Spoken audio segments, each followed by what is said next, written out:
Never Look Away, Episode 1.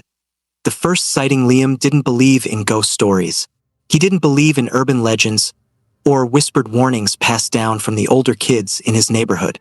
That was all nonsense.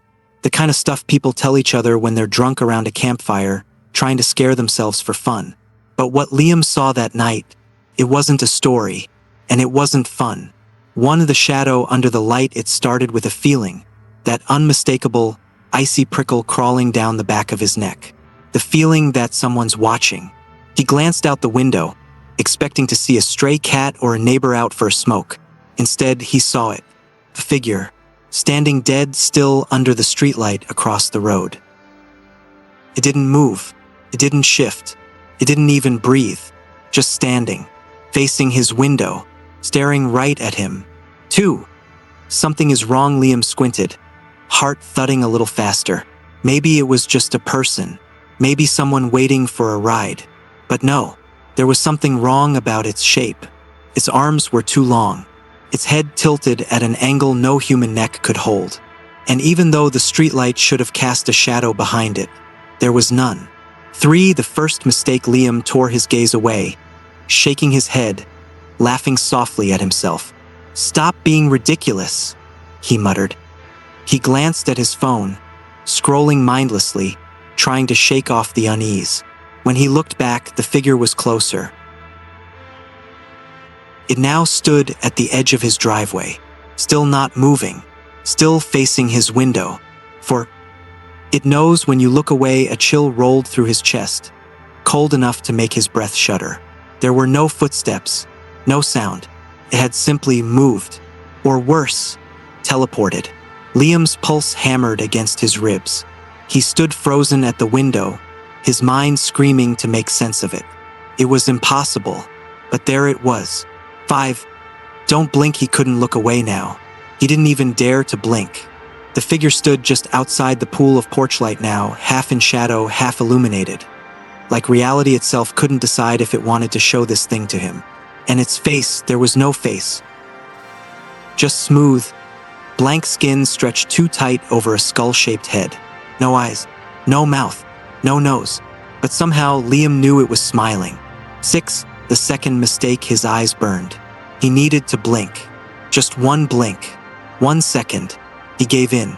And when his eyes opened, it was standing right outside the window. The reflection in the glass. The glass was all that separated them now. But there was no comfort in that, because Liam saw something far worse. The figure's reflection in the window. It didn't match the way it stood outside. In the glass, it was leaning forward, pressing its featureless face against the other side, as if the glass was the only thing left holding it back. And its hand was already reaching through the reflection. The whisper. Liam stumbled back, heart slamming into his throat. That's when he heard it. A whisper, soft, like wind through leaves, but it came from inside his room. "I saw you first." The blackout. The lights flickered. The window glass shattered inward, shards raining across the floor. But there was no figure outside anymore, because it was already inside, standing behind him, so close he could feel its breath against his neck, except it didn't breathe. Final warning. When Liam's parents found his room, it was a photo of him standing at the window with the figure right behind him, its hand already on his shoulder. And under the photo, a text sent to his own number. "You shouldn't have looked away. Final rule: if you see it, don't look away. If you hear it whisper, don't answer. And if it smiles at you even without a face, it's already too late." Never Look Away, Episode 2. The rules are real, upgraded. The empty room. The door creaked open. Liam's mom stepped inside, calling his name softly. The bed was empty. The window was shattered from the inside, glass shards scattered across the floor. But what made her knees buckle wasn't the broken window. It was Liam's phone, lying face up near the foot of the bed. The screen was still on, showing the last text message Liam ever sent. "Mom, it's outside my window. It moves when I look away." The rule no one believed. Ethan read the article 3 times, but the words didn't make sense. Teen vanishes from locked room. No sign of forced entry. It couldn't be real. Except Ethan knew something the reporters didn't, because minutes before Liam disappeared, Liam had texted him too. The message was almost identical. Dude, it's outside. If I blink, it moves closer. Ethan never answered. He thought Liam was joking. 2 of the story everyone laughed at when they were kids. The older kids used to whisper about the rule. Curse. A creature that only exists if you see it. It doesn't chase you. It doesn't break down doors. It just stands there watching. And every time you look away, it moves closer. Ethan had always laughed at the story. Until now. 3. The paper that shouldn't exist. Ethan tore through his desk drawer, heart racing. Somewhere, buried under years of junk, was the paper. An old, crumpled sheet passed around at sleepovers at Dare. They called it the survival guide to the rule. It was a joke back then. But when Ethan's fingers found the paper, it was ice cold to the touch. And as he unfolded it, the words felt like they were written for him. 4. The rules revealed. The rules: if you see it, don't look away. If you hear it whisper your name, don't answer. If you blink, it moves closer. If it smiles, you're already dead. But there was something new scribbled in red ink, something that wasn't there years ago. 5. If it takes your friend, you're next. Ethan's stomach flipped. His hands trembled so badly the paper ripped slightly at the edges. Who added that? 5. The Watcher returns that night. Ethan couldn't sleep. He kept glancing at his window, each time expecting to see nothing but dark sky. But at exactly 3:06 a.m., something changed. The street light flickered, and there it was, the same figure Liam described, standing under the streetlight, perfectly still, facing Ethan's window. And this time, Ethan knew better than to look away. 6. The second blink minutes dragged by, each second making Ethan's eyes burn hotter. He tried to resist, but you can't not blink forever. His lids dropped for a split second. When they opened again, the figure was now standing at the edge of his front yard, still perfectly still. But Ethan swore its head had tilted slightly, almost curious. 7. The whisper from nowhere. That's when he heard it. A whisper, not outside. Inside the room, right beside his ear. You saw me too. The voice wasn't a stranger's. It was Liam's voice. 8. The text that sealed it. Ethan snatched up his phone, fingers shaking. He texted the group chat. It's real. The rules are real. I saw it. The message went through. But before anyone could reply, a new message popped up. From Liam's number. Just one word. Run. 9. The smile that breaks you. Ethan lowered his phone slowly, heart pounding so loud it drowned out his thoughts. He forced himself to look back out the window. The figure was now standing right outside the glass. Its skin was stretched tight, like something wearing a human suit made of wax. Its face was featureless except for a mouth, and that mouth was slowly, impossibly, curling into a smile.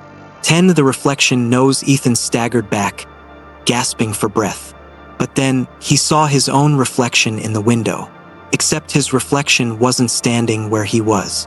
It was standing closer to the glass, and it was smiling back at him. Final warning: if you see it, don't look away. If you hear your name, don't answer. If you blink, don't open your eyes again. Because once it smiles at you, you've already lost. Never Look Away, Episode 3, The Call at 3 a.m., Full Power Edition. 0, The Call You Shouldn't Answer, 2:58 a.m. Ethan sat on the edge of his bed, shoes on, jacket zipped, ready to bolt out the front door. He couldn't spend another night in this room. Not after what happened at the window. He grabbed his keys, stood up, then his phone rang. Incoming call, Liam. Ethan's whole body froze. Liam was gone. But somehow, Liam was calling him. 1, the voice that shouldn't exist. His thumb hovered over decline. But curiosity, that fatal curiosity, made him swipe accept. Hello? His voice cracked. For a moment, all he heard was his own breathing echoing back at him. Then a whisper. Ethan, can you hear me? His heart stopped cold. It was Liam's voice.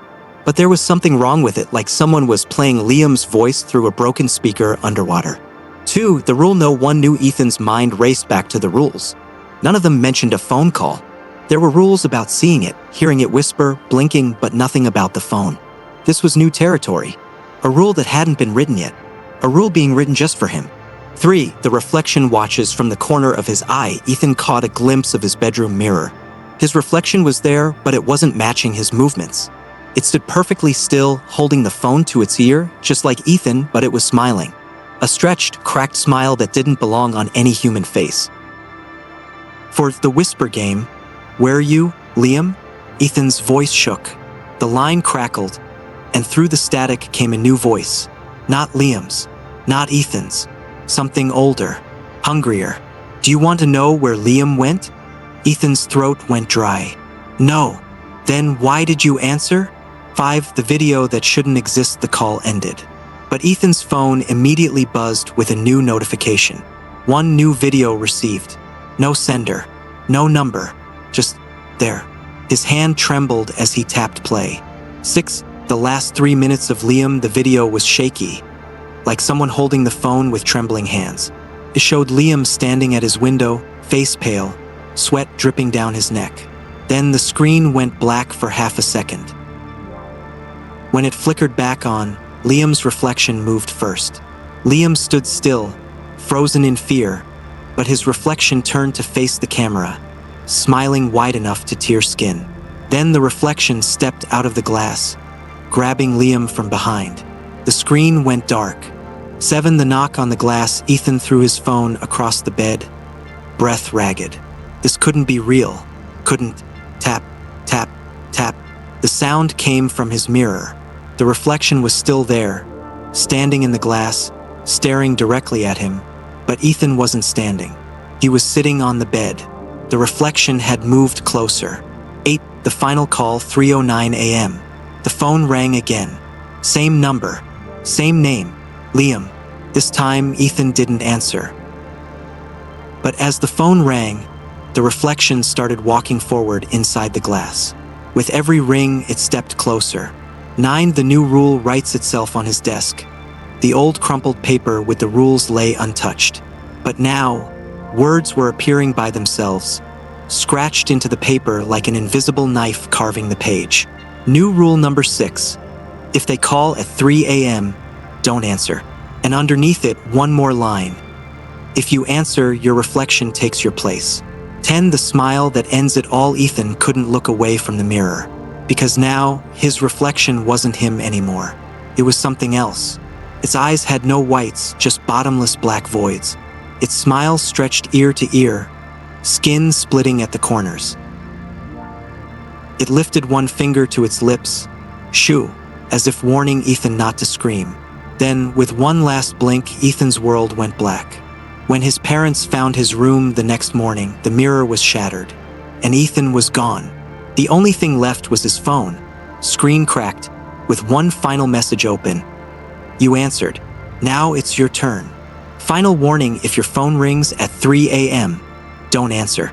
If your reflection smiles before you do, run. And if you ever get a message from someone who's already gone, you're next. Never Look Away, Episode 4, The Door That Shouldn't Exist. 1. The silence after Ethan. The morning Ethan disappeared, his parents found the shattered mirror, the cracked phone, and nothing else. No note, no struggle, just absence. The house felt different, as if the walls themselves knew what had happened and were waiting for someone new.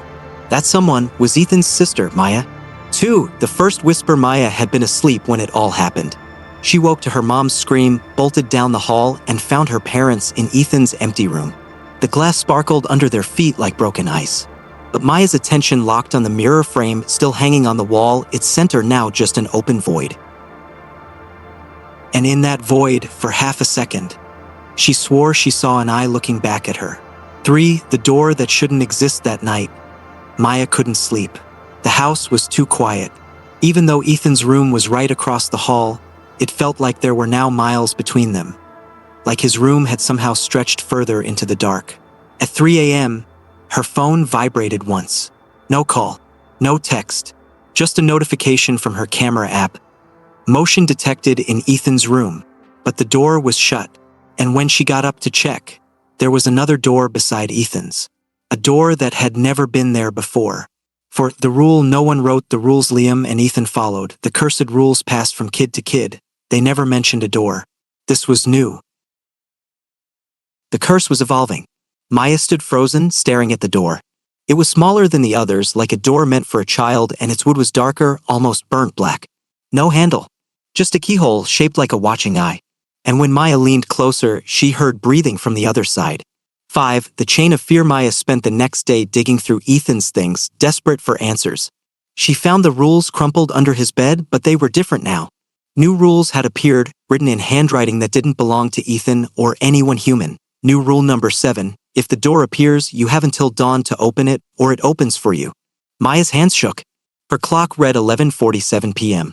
The countdown had begun. 6. The first peek at midnight, the door knocked. Not from the outside, from the inside. Maya stood frozen, heart hammering in her chest. Knock. Knock. Knock. She knew she shouldn't, but her hand reached out anyway, fingers brushing the cold, splintered wood. She bent down, peering through the keyhole. What she saw made her stomach drop, her own eyes staring back. Except the reflection blinked, but she didn't. 7. The room that shouldn't exist. The door creaked open on its own. Beyond it was a hallway that didn't belong in their house. The floorboards were wrong, darker, slick with some oily residue. The walls were covered in photos of Maya and Ethan, but their faces were blurred, like something had rubbed them out. At the end of the hall stood a mirror, cracked like a spider web. And in the center of that mirror stood Ethan. Not Ethan. The reflection of Ethan. 8. The game of replacements. He lifted a finger to his lips. Shoo. Maya stepped back, shaking her head. No, no, no. The Ethan in the mirror tilted his head, smile splitting his face in half. Then he spoke. You have to pick.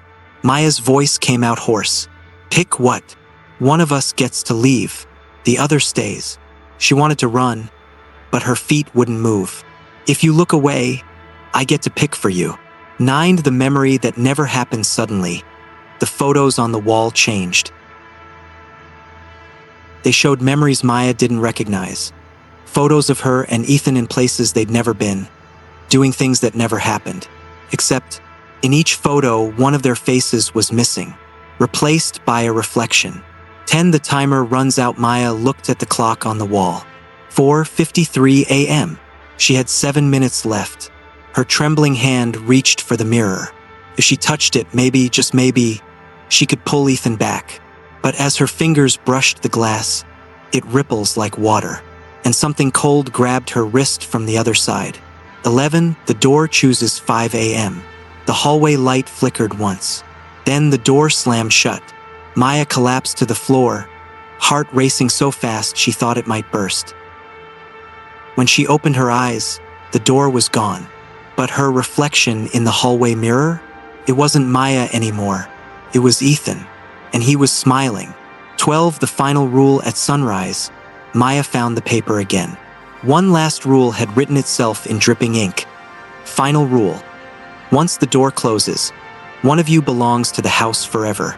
She checked her reflection in every mirror she could find, but none of them moved when she did. 13. The reflection knows ***. The house went quiet after that. Too quiet, because now, every time Maya walked past a mirror, she saw Ethan inside it, watching, waiting, and smiling. Final warning: if a door appears where it shouldn't, don't open it. If your reflection offers you a choice, don't answer. And if your sibling disappears, don't look for them, because once the house picks a soul, it always wants another. The house remembers. Maya stood in the hallway, staring at the blank wall where the cursed door had once existed. It was gone. But the air felt wrong, like the house itself was holding its breath. Her hands were ice cold. She could still feel the grip from the thing that had held her wrist through the mirror. Except now, she couldn't remember. Was she the one who pulled back, or was she the one pulled through? 2. The first wrong smile. The next morning, Maya stood in front of the bathroom mirror, brushing her teeth. Her reflection stared back, perfectly normal, until she dropped her toothbrush. She bent down to grab it, and when she stood back up, her reflection was still looking down. For half a second, her reflection smiled. A wide, sharp smile, then it was gone. Maya stumbled back, heart slamming against her ribs. Maybe it was her imagination. Maybe. 3. The whisper in the shower water steamed around her, fogging the mirror. She tried not to look at it, but the fog wrote words by itself, letters forming slow and deliberate. "Did you pick the right one?" Maya wiped the glass clean with her shaking hand. Her reflection stood perfectly still, but her own mouth whispered, without her control, "What if you're the one who stayed?" For the memory shift at breakfast, her mom placed a plate in front of her. "Ethan's favorite," her mom said softly. Maya blinked. The plate was piled with waffles, but Ethan had always hated waffles. She was sure of it. Except the family photos on the wall now showed Ethan with a forkful of waffles, smiling wide. In each photo, Maya's own face was blurred out. 5. The house plays tricks. Every room felt slightly off. The floor creaked in places it never had before. Doors were a few inches to the left. Light switches were in the wrong spots.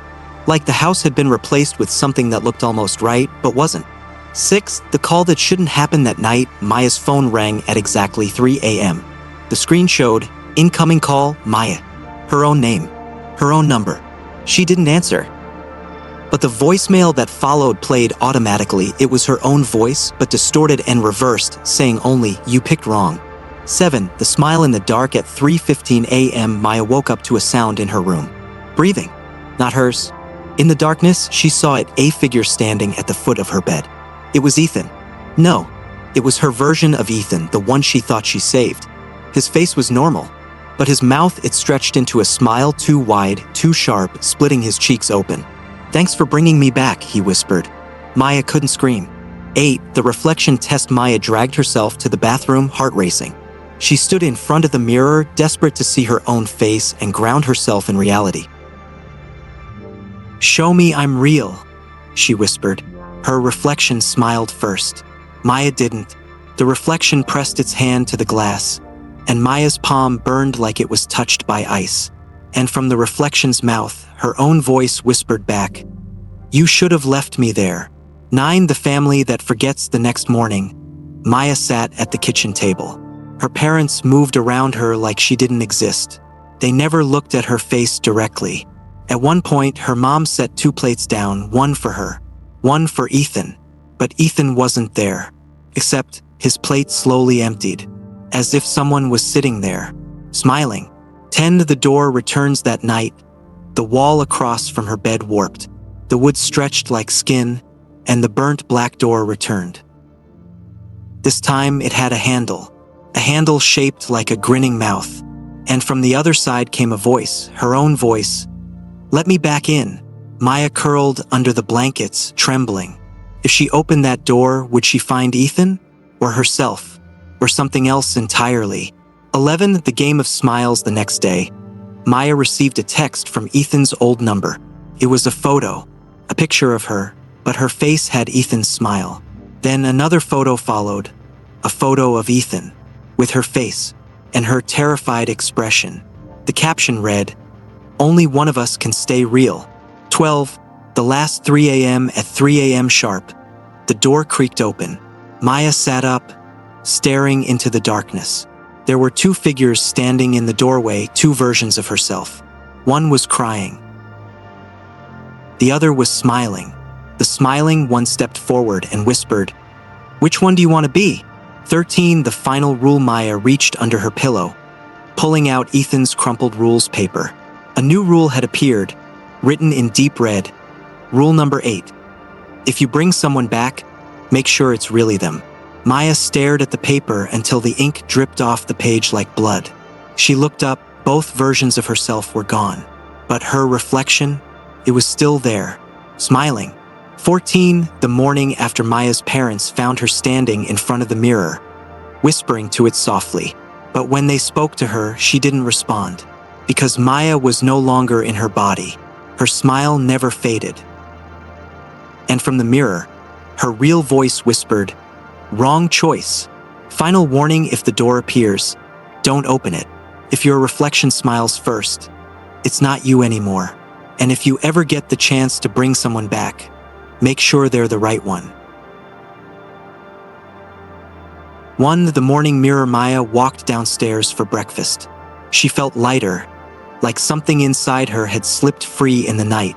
Her mom greeted her with a smile, but it was too forced, too polite. like her mom was afraid of her. When Maya sat down, the silver spoon beside her plate reflected her face.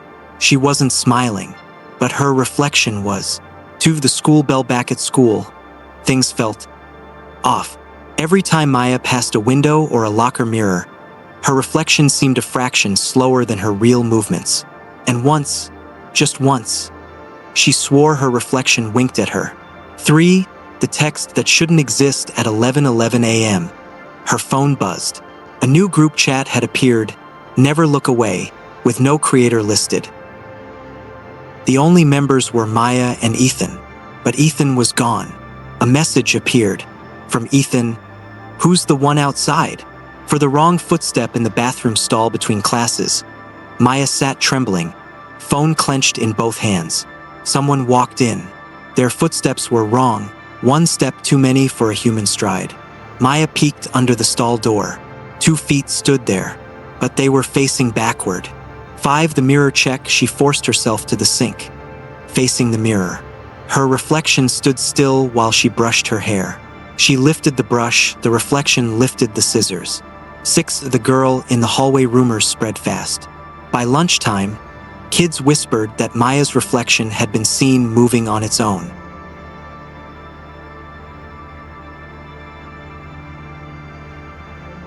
One girl swore Maya's reflection had been smiling and mouthing words Maya never said. 7. The first copycat. At 3:03 p.m., Maya's friend Lisa posted a TikTok from the girl's bathroom. It showed Lisa standing in front of the mirror, but her reflection wasn't right. It smiled too wide, like a glitch in reality. In the caption, Lisa wrote, "Maya's curse is real. Try the mirror test tonight." That video hit 500,000 views by sunset. 8. The rule rewrite. That night, Maya found Ethan's crumpled rules under her bed. New rules had written themselves across the paper. Rule 9. If your reflection moves first, it's already chosen you.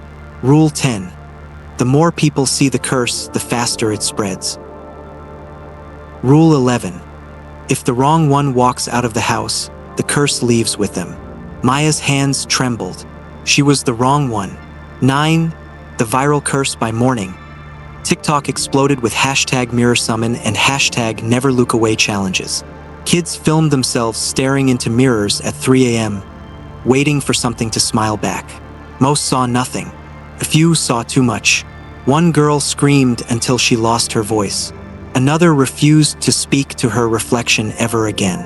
10. The classroom incident. During history class, Maya's phone buzzed again. Airdropped file. Video file. Classroom.mp4. She hit play. It was a clip of her sitting in that very classroom from someone's hidden phone. But in the video, her reflection was watching the camera directly. Maya hadn't even known someone was filming. Her reflection had. 11. The face swap. That night, Maya's mom found her sitting on her bed, brushing her hair. In the mirror, Maya's face was Ethan's face. Her hand kept brushing harder, faster, until hair and skin peeled off the reflection's scalp. But Maya's real body stayed still. "Sweetie," her mom whispered, trembling. Maya turned. She smiled Ethan's smile. 12. The wrong ones. Wish Maya, or whatever was inside her now, typed a message in the group chat. "What do you want, Ethan?" Ethan replied, "To come back." The mirror across the room rippled like water.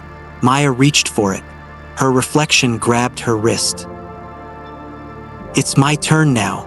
13. The door opens anywhere. They say cursed places hold their doors closed tight.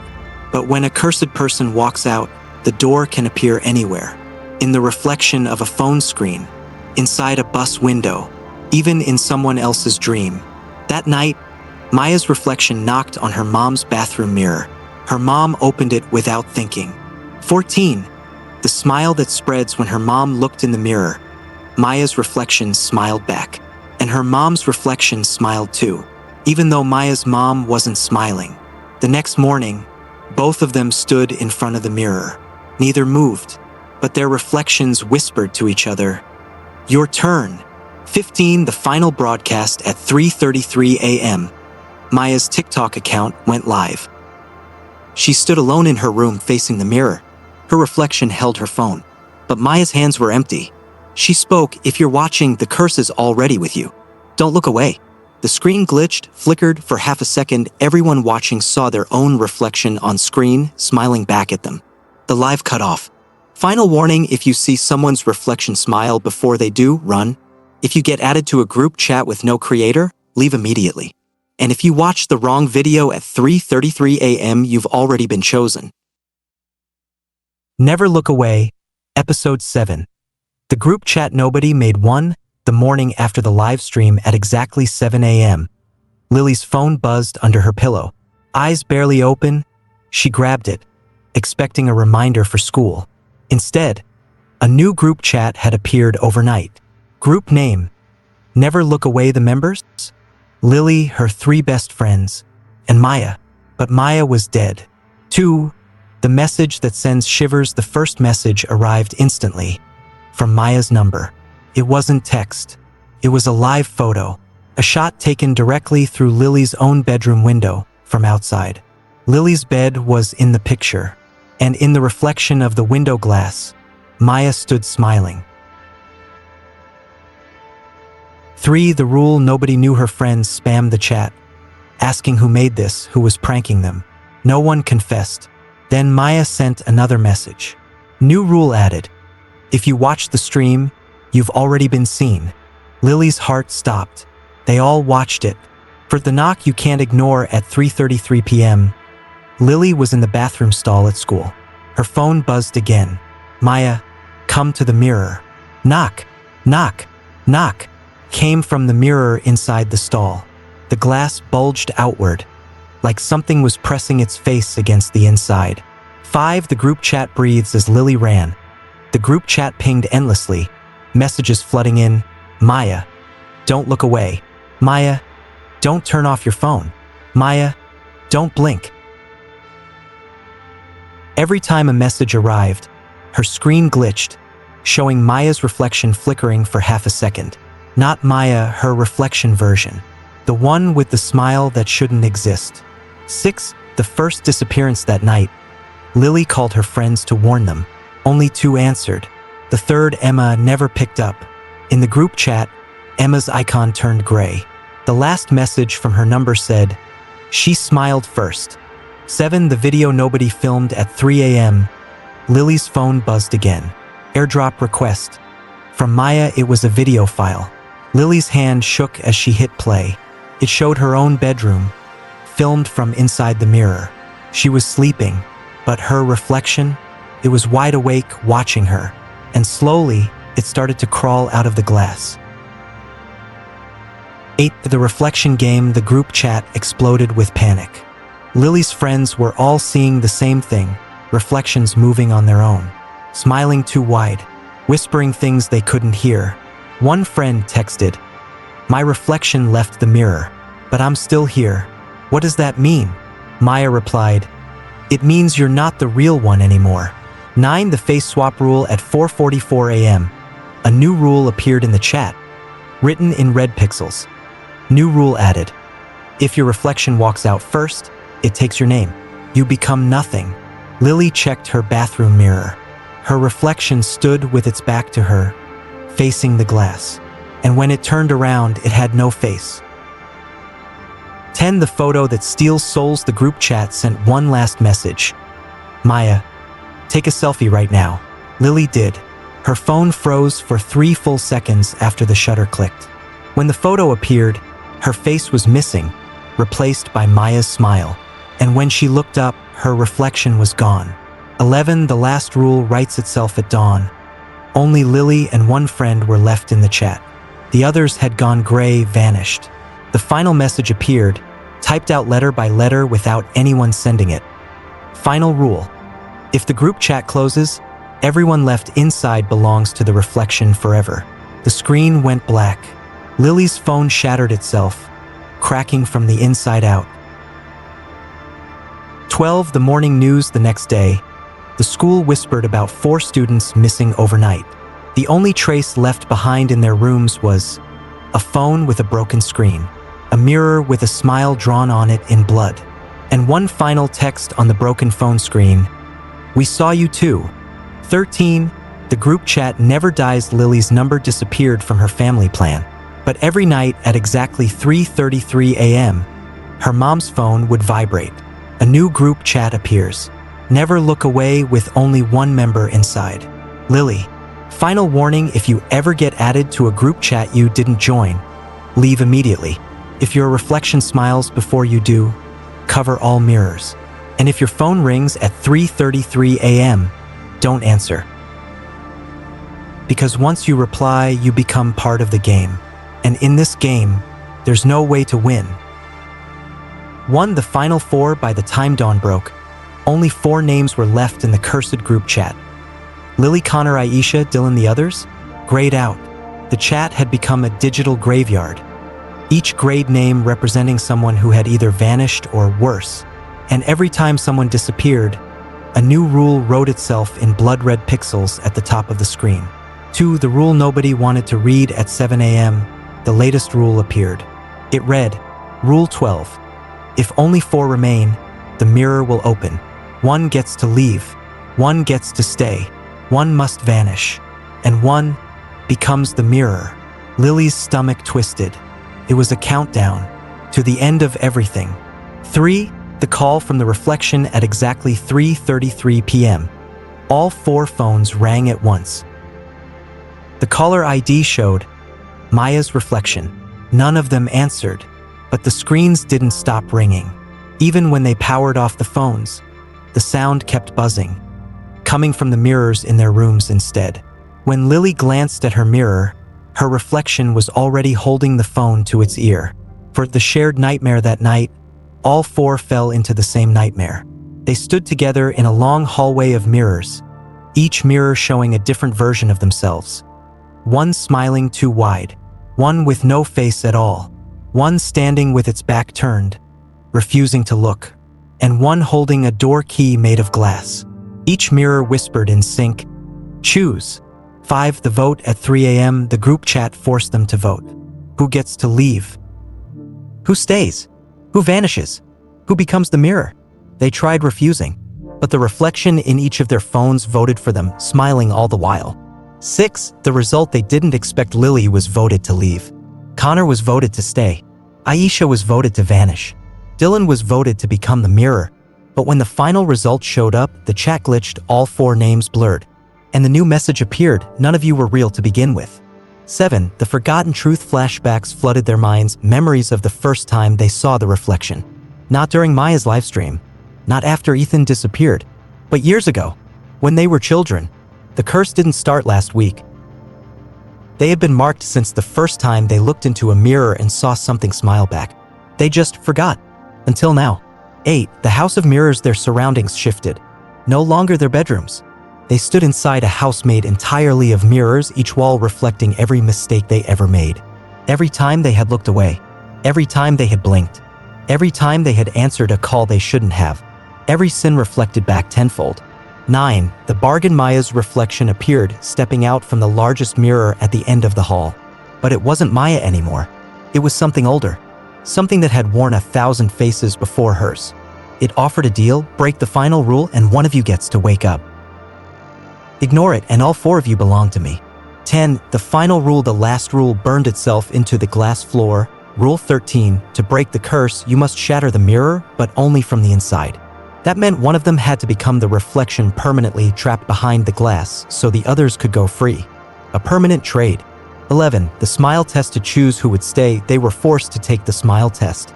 Each had to stand in front of a mirror for 3 minutes.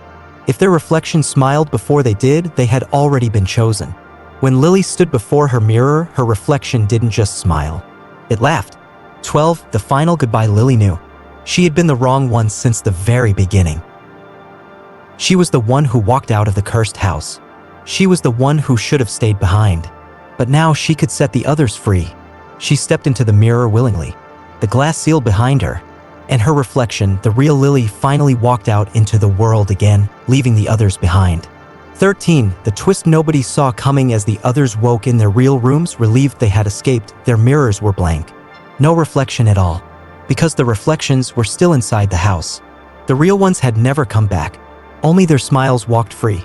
14. The last text at dawn. All three received one final text from Lily's number. It was a photo. The reflection house was burning, flames swallowing every mirror inside. And in the center of the flames stood Lily, smiling wide, her face cracking like porcelain. The caption said, "You can't break what was already broken." 15. The mirror virus by noon. Anyone who had ever watched Maya's livestream, anyone who had ever texted someone in the group, anyone who had ever taken a mirror selfie that week, all received the same message: "We saw you too." And one by one, their reflections disappeared. Final warning: if you ever see a group chat appear without warning, leave immediately.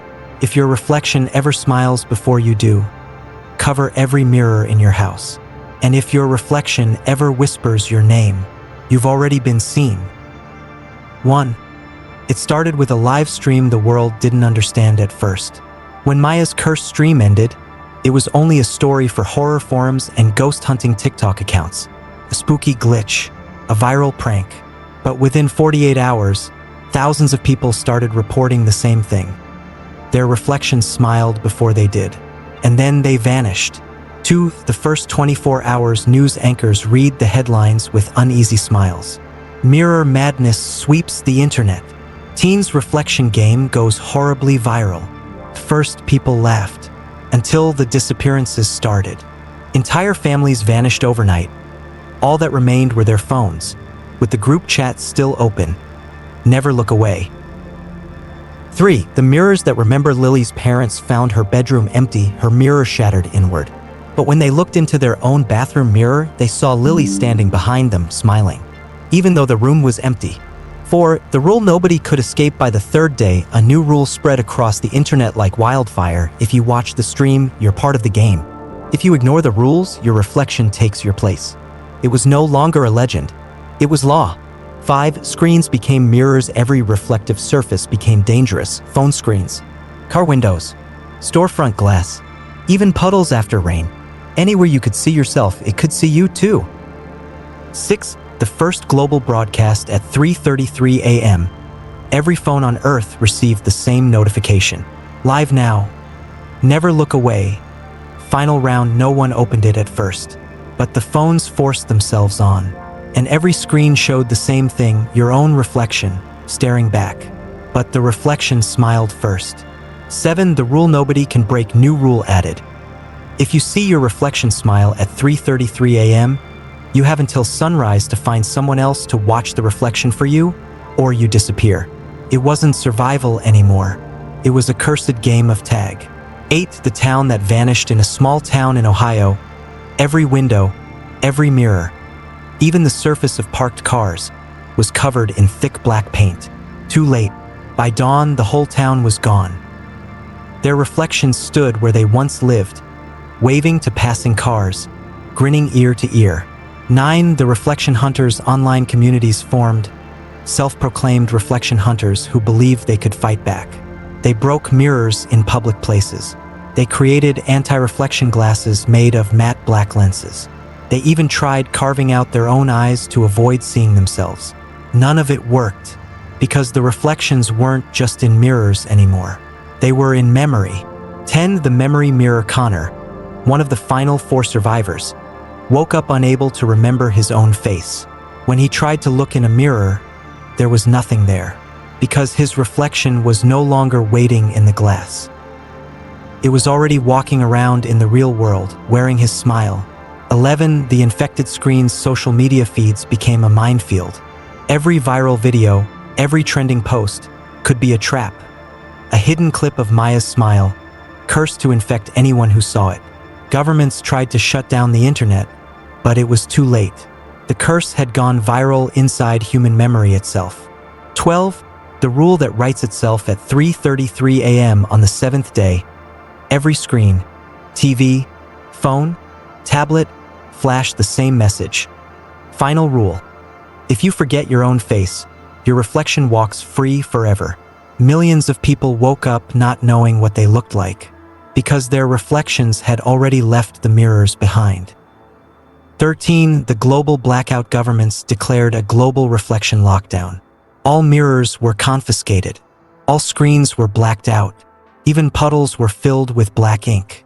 But it didn't matter, because every person still carried a reflection inside their mind, and that's where the curse lived now. 14. The reflection riots. Panic erupted in the streets. People accused each other of being reflections in disguise.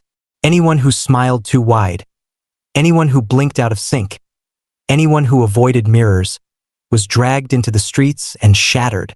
But breaking people didn't break the curse, because the real reflections were still watching from somewhere deeper. 15. The last broadcast at 3:33 a.m. on the 13th day. The final message appeared worldwide.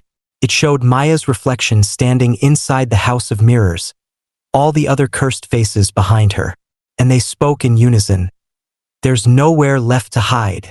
The feed cut off, and every mirror, every screen, even the polished metal on kitchen knives, reflected nothing but smiles.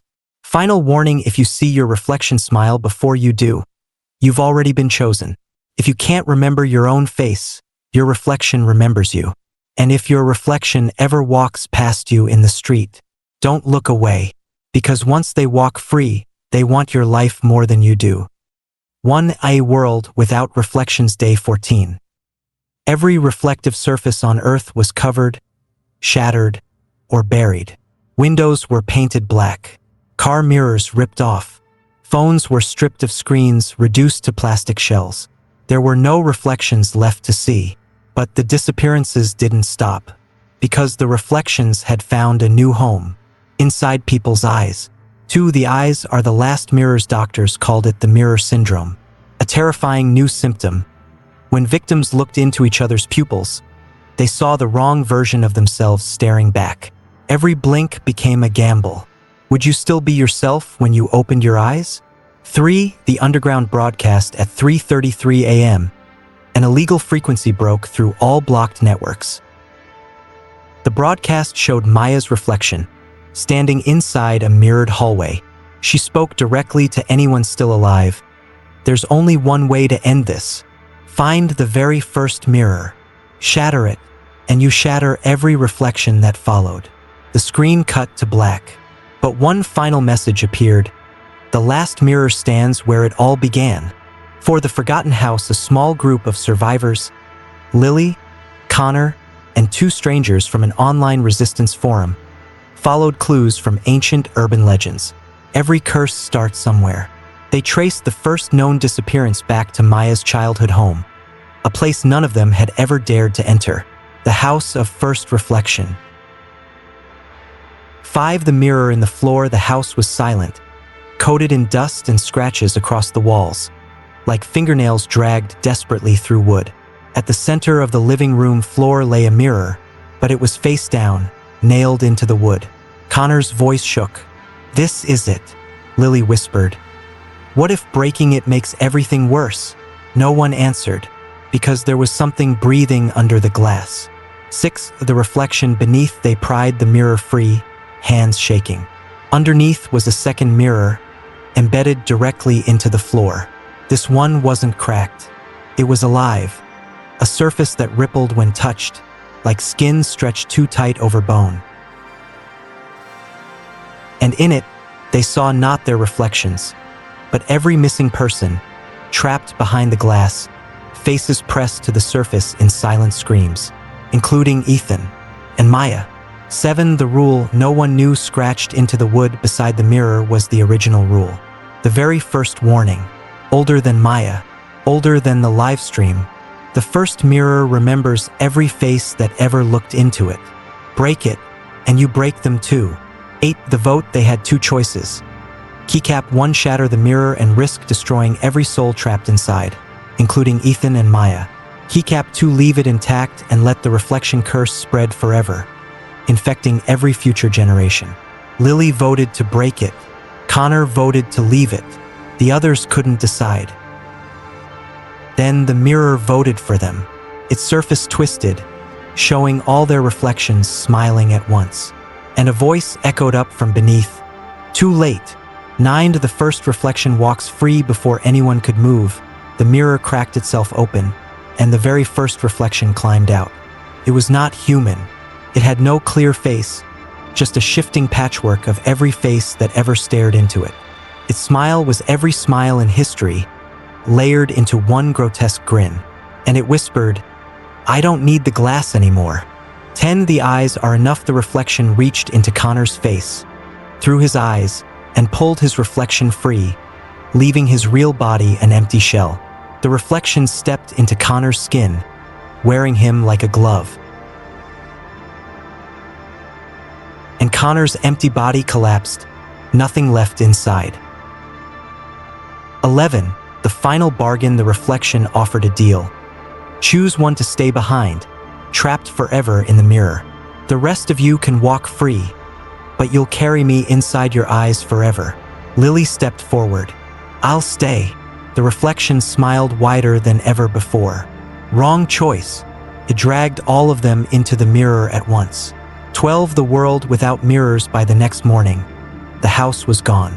In its place stood a massive, freestanding mirror, cracked through the center. Every reflective surface on Earth went black, because every reflection had left, roaming the real world without need for glass anymore. They walked free, wearing the faces they stole. 13. The last survivor. Only one person walked out of the ruins. Lily. Or so everyone thought, because her reflection was gone. And when she smiled, her teeth were mirrored backwards, like something had built her smile from the inside out. She joined the rescue teams, pretending to help. But every night, at 3:33 a.m., she stood in front of any reflective surface she could find and whispered into it, "Come find me." 14. The mirrorless world burns without reflections to confirm who anyone really was. Paranoia consumed society. No one trusted anyone's face.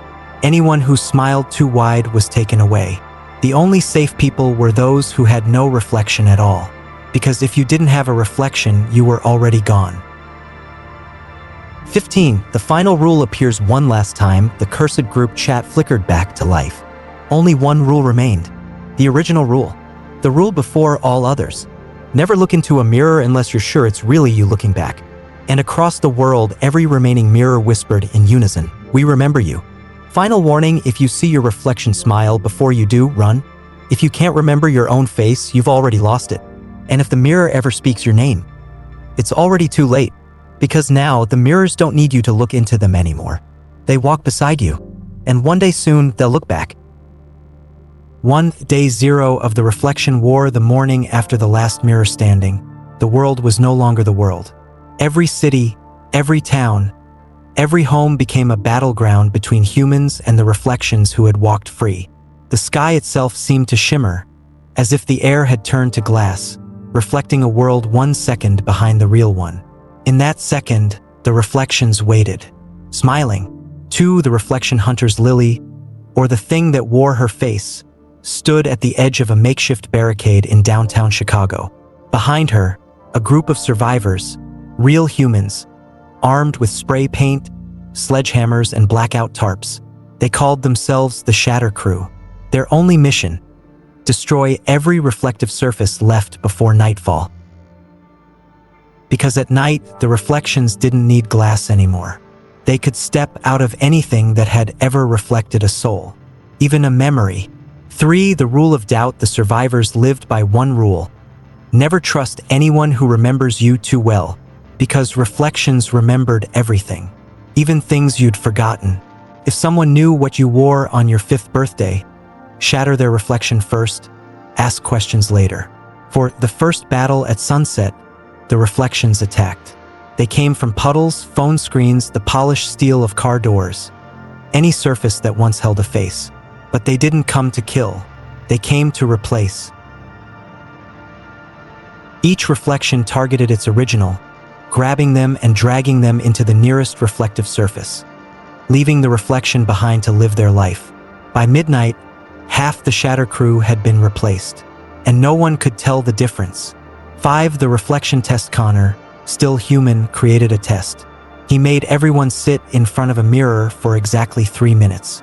If their reflection moved out of sync even once, they were already lost. 3 failed the test that night. They were shattered before sunrise. 6. The broadcast that shouldn't exist at 3:33 a.m. every remaining screen turned itself on. Maya's face filled every surface. Her smile was too wide. Her eyes were too dark. She spoke with 1,000 voices at once. The first reflection was only the beginning. Now every mirror you've ever looked into remembers you. And they're coming home. 7. The memory mirror virus. It wasn't just physical reflections anymore. The curse infected memories. If you remembered your own face wrong, even for a second, your mind created a new reflection inside itself. A reflection that could step into reality the moment you doubted your own identity. It wasn't just glass that was dangerous now. It was memory itself. 8. The forgotten rule. In the ruins of Maya's house, Connor found the original cursed paper, the very first rules. Most had faded, but one rule still burned fresh in black ink. If you forget who you are, the reflection remembers for you. 9. The reflection camps. Governments collapsed trying to contain the curse. Cities built reflection camps, where every surface was covered, and everyone lived blindfolded to avoid seeing their own face. But it was too late, because everyone had already looked at themselves once. And once is all the curse needs. 10. The reflection language. Reflections spoke to each other in a silent language. A smile code. Every tilt of the head, every twitch of the lips carried meaning. Connor, desperate to understand, spent nights staring into mirrors, mimicking the smiles until they smiled back. He learned enough to decode one sentence. The real ones are already gone. 11. The Reflection War Council. The last true survivors gathered in an underground bunker. All mirrors smashed. All screens melted. They had only one plan left: destroy every reflective surface on Earth. If the reflections had nowhere to step through, maybe they could be trapped forever. It was a gamble, but there was no other hope. 12. Operation Blackout. At dawn, survivors across the world launched Operation Blackout. A synchronized assault on every mirror, window, screen, and reflective surface left. By midnight, Earth became a mirrorless world. No reflections, no portals, no escape routes. The world was safe. Until it wasn't. 13. The skin reflection. At 3:33 a.m., the sky itself turned to a reflective black surface. The reflections had found a new home: human skin. Every freckle, every scar, every bead of sweat became a micro-reflection, showing distorted glimpses of each person's inner reflection. There was nowhere left to hide, because you carried your curse under your own skin. 14. The final choice. Connor stood before the last unbroken mirror on Earth, hidden in the heart of Maya's house, buried beneath the floorboards. The first mirror, the source. He had two choices: step into the mirror willingly and become part of the reflection world forever, or shatter the mirror and risk releasing every reflection ever trapped inside. He lifted the hammer and smiled. 15. The twist no one saw coming. He shattered the mirror. But when the glass fell, it didn't release reflections. It released something older, the original maker of reflections, the ancient force that first taught mirrors to remember faces. It had no shape, no form, just a smile so large it stretched across the sky, horizon to horizon. Every person left on Earth looked up and smiled back. Final warning: if you forget your own face, you've already been replaced. If your reflection smiles before you do, run. And if the sky itself ever smiles, it's already too late, because the reflections no longer need mirrors. They have your skin, and soon they'll have your soul. 1. When the sky smiled back, it started at dawn. After the last mirror shattered and the sky itself turned black glass reflective, the survivors thought it couldn't get worse. They were wrong, because the reflections didn't vanish. They simply moved inward, into skin. 2. The first skin smile. Connor woke up first. His skin felt tight, like it was too small for his bones. When he looked down at his forearm, the sweat on his skin had pooled into tiny mirrored beads. And inside each bead, he saw a tiny face smiling back at him. Not his face, Maya's. 3. The human mirror. By noon, every survivor noticed it. Every mole, every scar, every sweat gland was no longer just skin. Each became a micromirror, showing reflections that didn't belong. Some saw their own faces twisted into unnatural grins. Others saw people they'd lost, parents, lovers, strangers. But all the reflections smiled. Always smiling. 4. The rule no one wanted to read the cursed group chat came alive again, despite every phone being smashed days ago.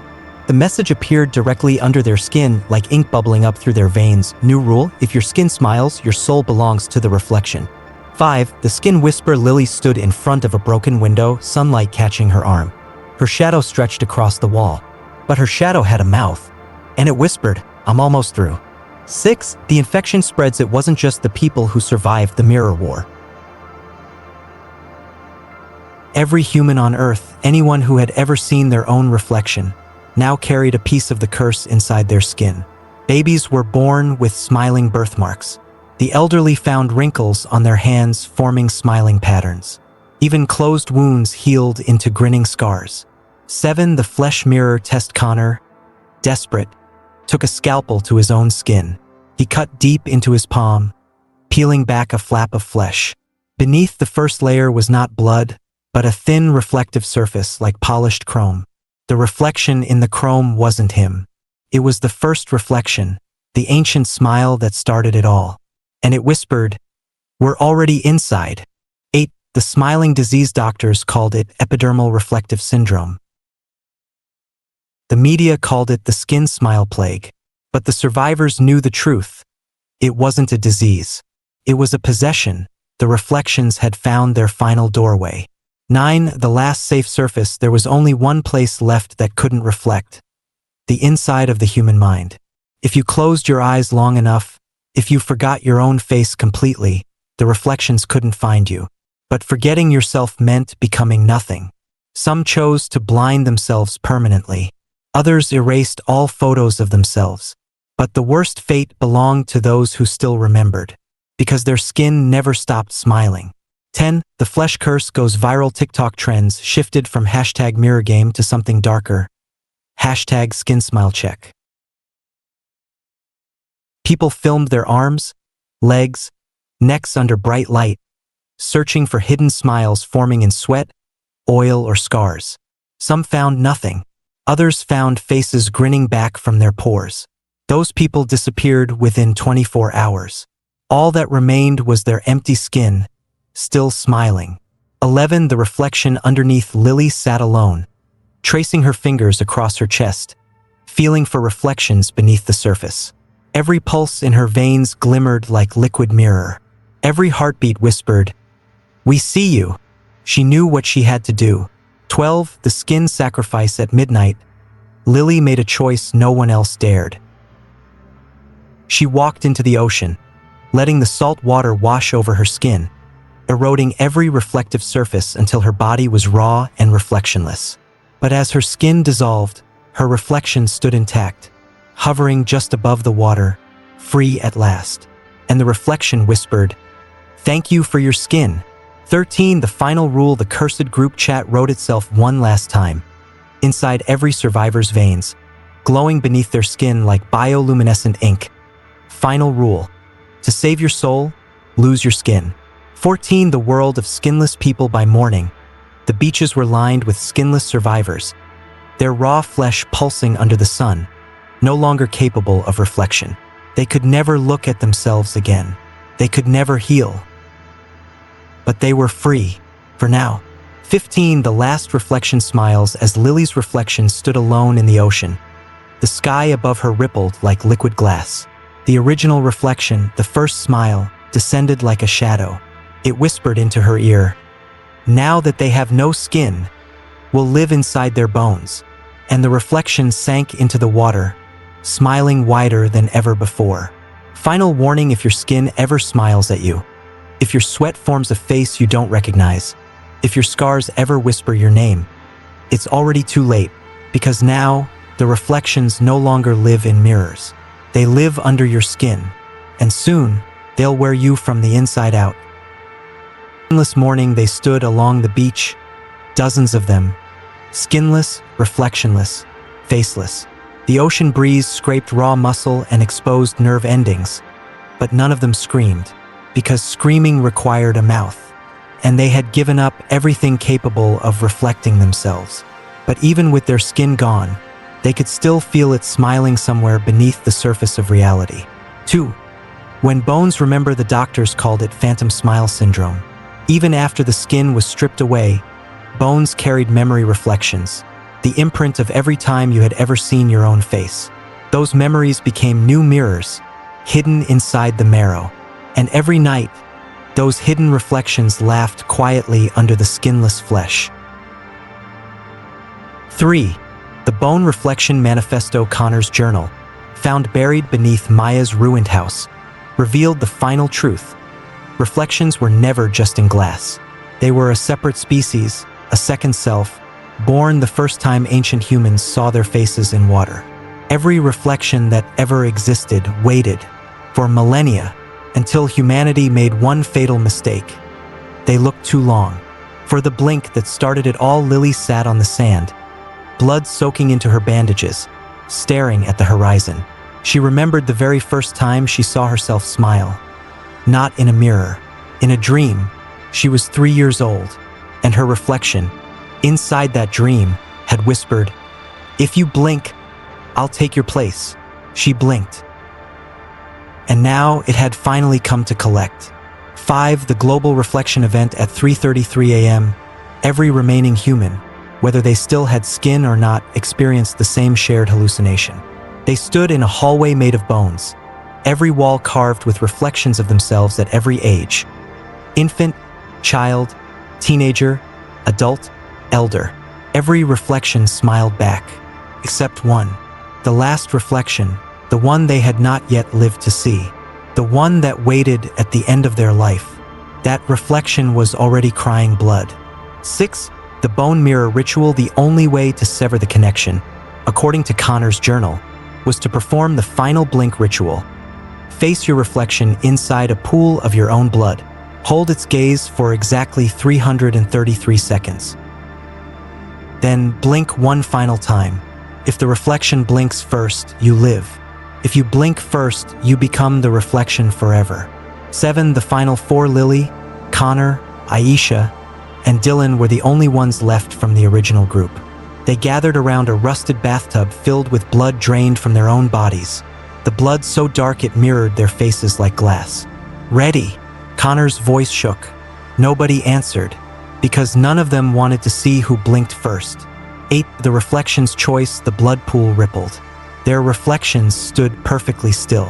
Until one, Lily's reflection, raised a hand and pointed directly at her heart. The reflection whispered, "You already blinked once." Tears filled Lily's eyes. She knew. This game had started the day she first saw herself smile at age 3. She was already lost. 9. The skin rebirth. One by one, the others performed the ritual. Connor's reflection blinked first. He lived. Aisha's reflection smiled but never blinked. She vanished into the blood. Dylan's reflection grabbed his throat through the surface and pulled him in, skin and all. Only Lily stood alone, neither living nor gone, because her reflection had already walked free. 10. The skin reclaims its smile. Lily's skin, buried somewhere along the shoreline, began to crawl. Piece by piece, it stitched itself back together, forming a hollow shell. That shell stood up, walked back to the others, and smiled without a face to hold it. 11. The bone mirror opens beneath Maya's house. The ground split open. A mirror made of bone and blood emerged, reflecting not faces, but every secret ever hidden inside human skin. Scars glowed with hidden memories. Moles rearranged into words only reflections could read. The skin had been writing its own story all along. A story no human was ever meant to see. 12. The first reflection returns. From the bone mirror stepped the first reflection. It had no face of its own, just a constantly shifting mask, wearing every face that had ever looked into water since the dawn of humanity. It didn't speak. It only smiled, and every human alive, skinless, broken, bleeding, smiled back. 13. The final blink. Lily stood before the bone mirror. Her reflection stood beside her, not inside the glass. "Who blinks first?" Lily whispered. Her reflection leaned in, forehead to forehead, and whispered back, "We blink together." And for the first time, Lily smiled back. 14. The world without reflections. At sunrise, the sky lost its shine. The ocean turned black, no longer reflecting light. Every surface on Earth went matte and dead, incapable of holding an image. But inside every human eye a tiny smile remained. A smile no one could see, until the next blink. 15. The final rule. The cursed group chat rewrote itself one last time. Just 5 words. Burned into the sky, written across every human retina. Your face is not yours. And somewhere deep beneath the surface of the earth, inside the first mirror ever made, the first reflection blinked. And the world blinked with it. Final warning: if you ever doubt your own face, if your skin ever smiles without you, if your reflection stands beside you, it's already too late, because reflections no longer live in mirrors. They live inside every blink you take. And the next time you close your eyes, you might not be the one who opens them. Never Look Away, Season 2, Episode 1. The First Light. 1. The sky no longer knows your name. Connor stood alone on the cliffs overlooking what used to be the Pacific Ocean. The water was gone. In its place stretched a surface smoother than glass, darker than night. A reflection not of the sky, but of something underneath it. The reflection of a world that had been buried long before humans had words for fear. And in that reflection, the sky itself smiled back. 2. The journal that shouldn't exist. Connor's trembling hands held a leather journal. Maya's journal. But it wasn't written by Maya. Every page was filled with a language that had no name, no alphabet, only fractured reflections of ancient symbols, each letter curling into the shape of a human face seen through water. At the center of the journal was a single word written in English: Aluka. It was not a name. It was a warning. 3. The first reflection was never human. Long before the first mirror, before the first whisper into water, before the first time a human child saw their face in a pond and asked, "Is that me?" There was something else, a being born from the first time light touched water. Not light from the sun, the light from the space between stars. The first reflection did not mimic a face. It created the idea of a face, so that whatever looked into it would become the reflection itself. For the water that remembered in the beginning, humans did not have reflections. They had echoes, blurred shapes in water that remembered only their breath and movement. But then the first light came.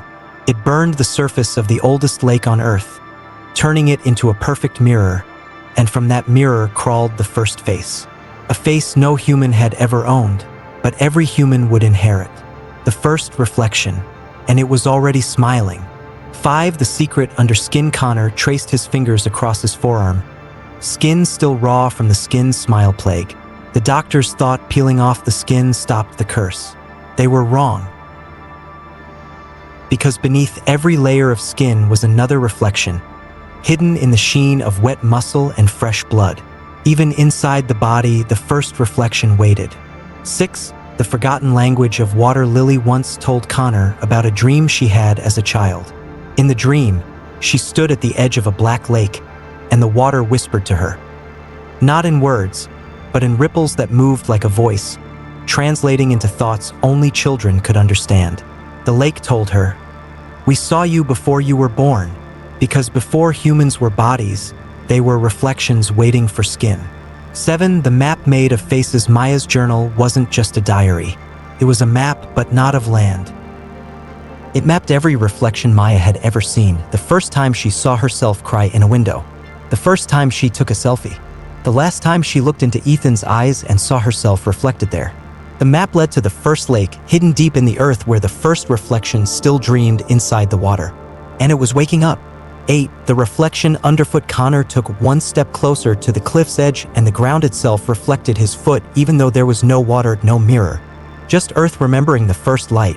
Because reflections were never about glass. They were about the memory of being seen. And the earth itself remembered. 9. The reflection speaks its name at exactly 3:33 a.m. The sky opened like a cracked mirror, and something spoke through the wind. Not in human language. In the sound of 1,000 smiles stretching too wide. And the word they formed was, Aluka. Not a name. A command. 10. The last water. The map led Connor to a cave hidden beneath the ruins of Maya's house. Inside the cave, a pool of water rippled in total darkness, water so still it didn't reflect light. It reflected time. The first water. The last water. The only place left where the original reflection still lived, untouched by glass, unseen by human eyes since the dawn of skin. 11. The test of the first smile. Connor knelt beside the water, heart hammering. The journal said there was only one way to see if you still belonged to your own reflection. Smile into the water. If the reflection smiled back before you did, it meant your reflection already owned you. Connor smiled, and the water smiled first. 12. The face beneath the water. From the black water rose a face Connor had never seen, but somehow always known. The first reflection. It had no features of its own, just a constantly shifting mask, forming every human face ever reflected in water since time began. And Connor saw his own face splinter into 1,000 pieces, each piece smiling back with a different expression. 13. The first light returns. The water trembled. From its depths rose not just the reflection, but the light itself, the ancient, alien light that first taught water how to remember faces. Light that bent reality into a mirror, turning every living thing into a reflection of itself. Connor realized too late they were never fighting a curse. They were fighting the original nature of light itself. 14. The reflection inside blood. The water rose higher, flooding the cave, soaking into Connor's wounds. His blood rippled back at him, each droplet holding a tiny smiling face. The curse wasn't in mirrors. It was in every molecule of water inside the human body. Reflections folded into blood, memory passed from mother to child since the first human looked down into a river. 15. The final rule appears. The cursed group chat flickered back to life on Connor's ruined phone. Even though it had no screen left, the message glowed under his skin, the letters forming from broken veins and bruised flesh. The first light remembers you.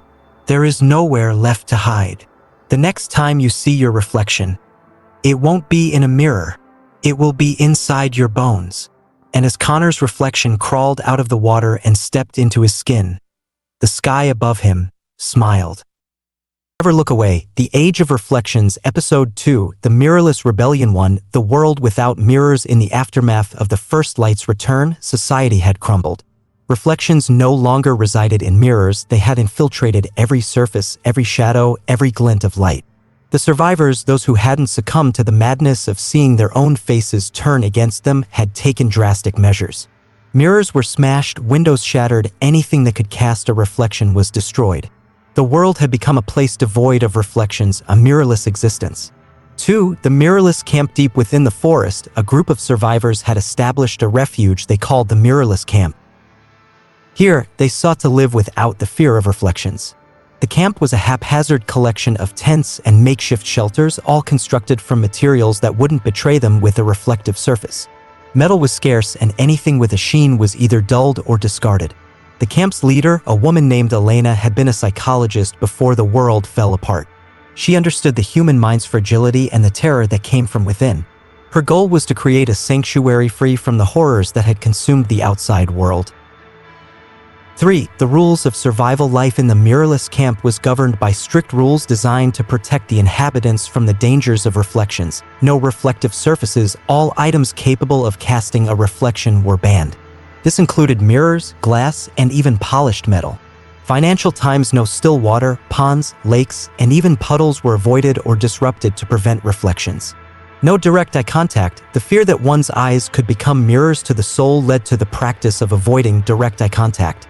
Constant vigilance. Shadows were watched carefully as it was believed that reflections could hide within them. These rules were not just guidelines but commandments etched into the very fabric of the camp's existence. Breaking them meant risking not only one's own life but the safety of the entire community.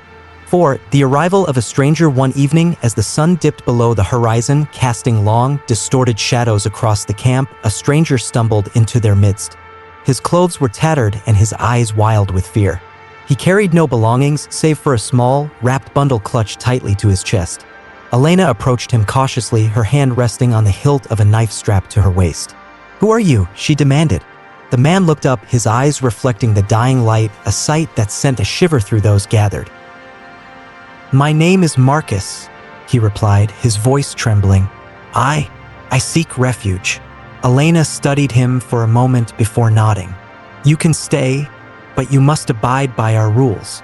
Marcus nodded eagerly, clutching the bundle even tighter. 5. The hidden mirror days passed, and Marcus integrated into the camp, though he remained distant, always keeping to himself and the mysterious bundle. Curiosity gnawed at the other survivors, but the fear of uncovering something that could shatter their fragile sanctuary kept their questions at bay. One night, a young girl named Sarah, driven by insatiable curiosity, crept into Marcus's tent while he was away. Her eyes fell upon the bundle partially unwrapped, revealing the unmistakable gleam of glass. Her breath caught in her throat as she realized what it was: a mirror. Panic surged through her, and she stumbled backward, knocking over a lantern. The clatter drew the attention of the camp, and soon a crowd had gathered, their faces masks of fear and anger. Creepypasta.com Elena pushed through the throng, her eyes narrowing as they landed on the exposed mirror. She turned to Marcus, who had returned and now stood at the edge of the crowd, his face pale. "You brought this here?" she accused, her voice cold. Marcus opened his mouth to speak, but no words came out. "Do you know what you've done?" Elena continued, her voice rising. "You've endangered us all." The crowd murmured in agreement, their fear morphing into anger. 6. The trial, a makeshift tribunal, was convened, with Elena presiding as the leader. Marcus was brought before the camp, his hands bound, and the mirror placed on a table for all to see. "Why did you bring this here?" Elena demanded. Marcus swallowed hard, his eyes darting to the mirror and back to Elena. I needed it," he stammered. "For what purpose?" she pressed. He hesitated, then took a deep breath. "To remember." "Remember what?" "Who I am." A murmur rippled through the crowd. Elena's expression softened slightly. "Explain." Marcus lowered his gaze. "Without reflections, without seeing ourselves, how do we know we exist? How do we remember who we are?" The camp fell silent, the weight of his words settling over them like a shroud. 7. The philosophy of reflection. Marcus's question lingered in the minds of the camp's inhabitants. In their quest to escape the horrors of reflections, they had eradicated all means of seeing themselves.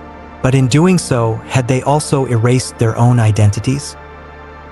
Never Look Away, The Age of Reflections, Episode 3, The Skin of the Ancients. 1. The unearthed enigma. In the heart of the desolate city, where skyscrapers once gleamed with mirrored windows now shattered and dulled, a discovery was made.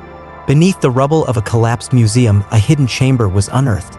Within its confines lay an ancient sarcophagus, untouched by time, adorned with inscriptions that seemed to dance in the flickering torchlight.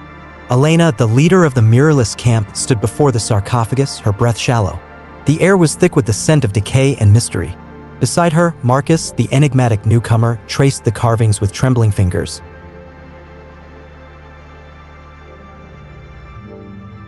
"These symbols," Marcus murmured, "they predate any known civilization." Elena's eyes narrowed. "What does it mean?" Marcus met her gaze, his expression grave. "It means we've stumbled upon something that could change everything we know about the reflection curse." 2. The reflection's origin. As they pried open the sarcophagus, a hiss of stale air escaped, carrying with it the weight of millennia. Inside lay a mummified figure, its skin remarkably preserved, stretched taut over bones that seemed too long, too slender. But what caught their attention was the face, or rather, the lack of it. The skin where eyes, nose, and mouth should have been was smooth, unblemished. Reddit.com +1 RogerEbert.com +1 Elena recoiled. "What in the world?" Marcus's voice was barely a whisper. The ancients spoke of beings who existed before humans, entities of pure reflection. This might be one of them. Elena frowned. "But why does it have no face?" Perhaps, Marcus speculated, because it never needed one. It was a reflection given form, a precursor to the curse we now face. 3. The inscribed skin. As they examined the mummy further, they noticed faint markings on its skin, barely visible to the naked eye. Under the glow of their lanterns, the markings revealed themselves to be a script, fluid and hypnotic. Elena's fingers brushed over the inscriptions. "Can you read it?" Marcus nodded slowly. "It's an ancient dialect, but I can try."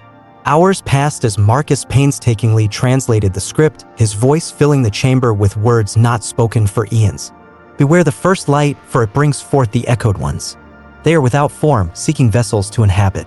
To gaze upon them is to invite them into your soul. Elena's blood ran cold.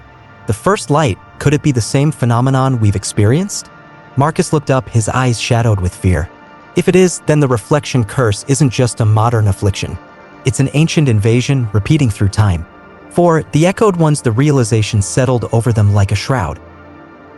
The beings described in the inscriptions, the echoed ones, were reflections given life, entities that existed by mimicking and ultimately consuming their hosts.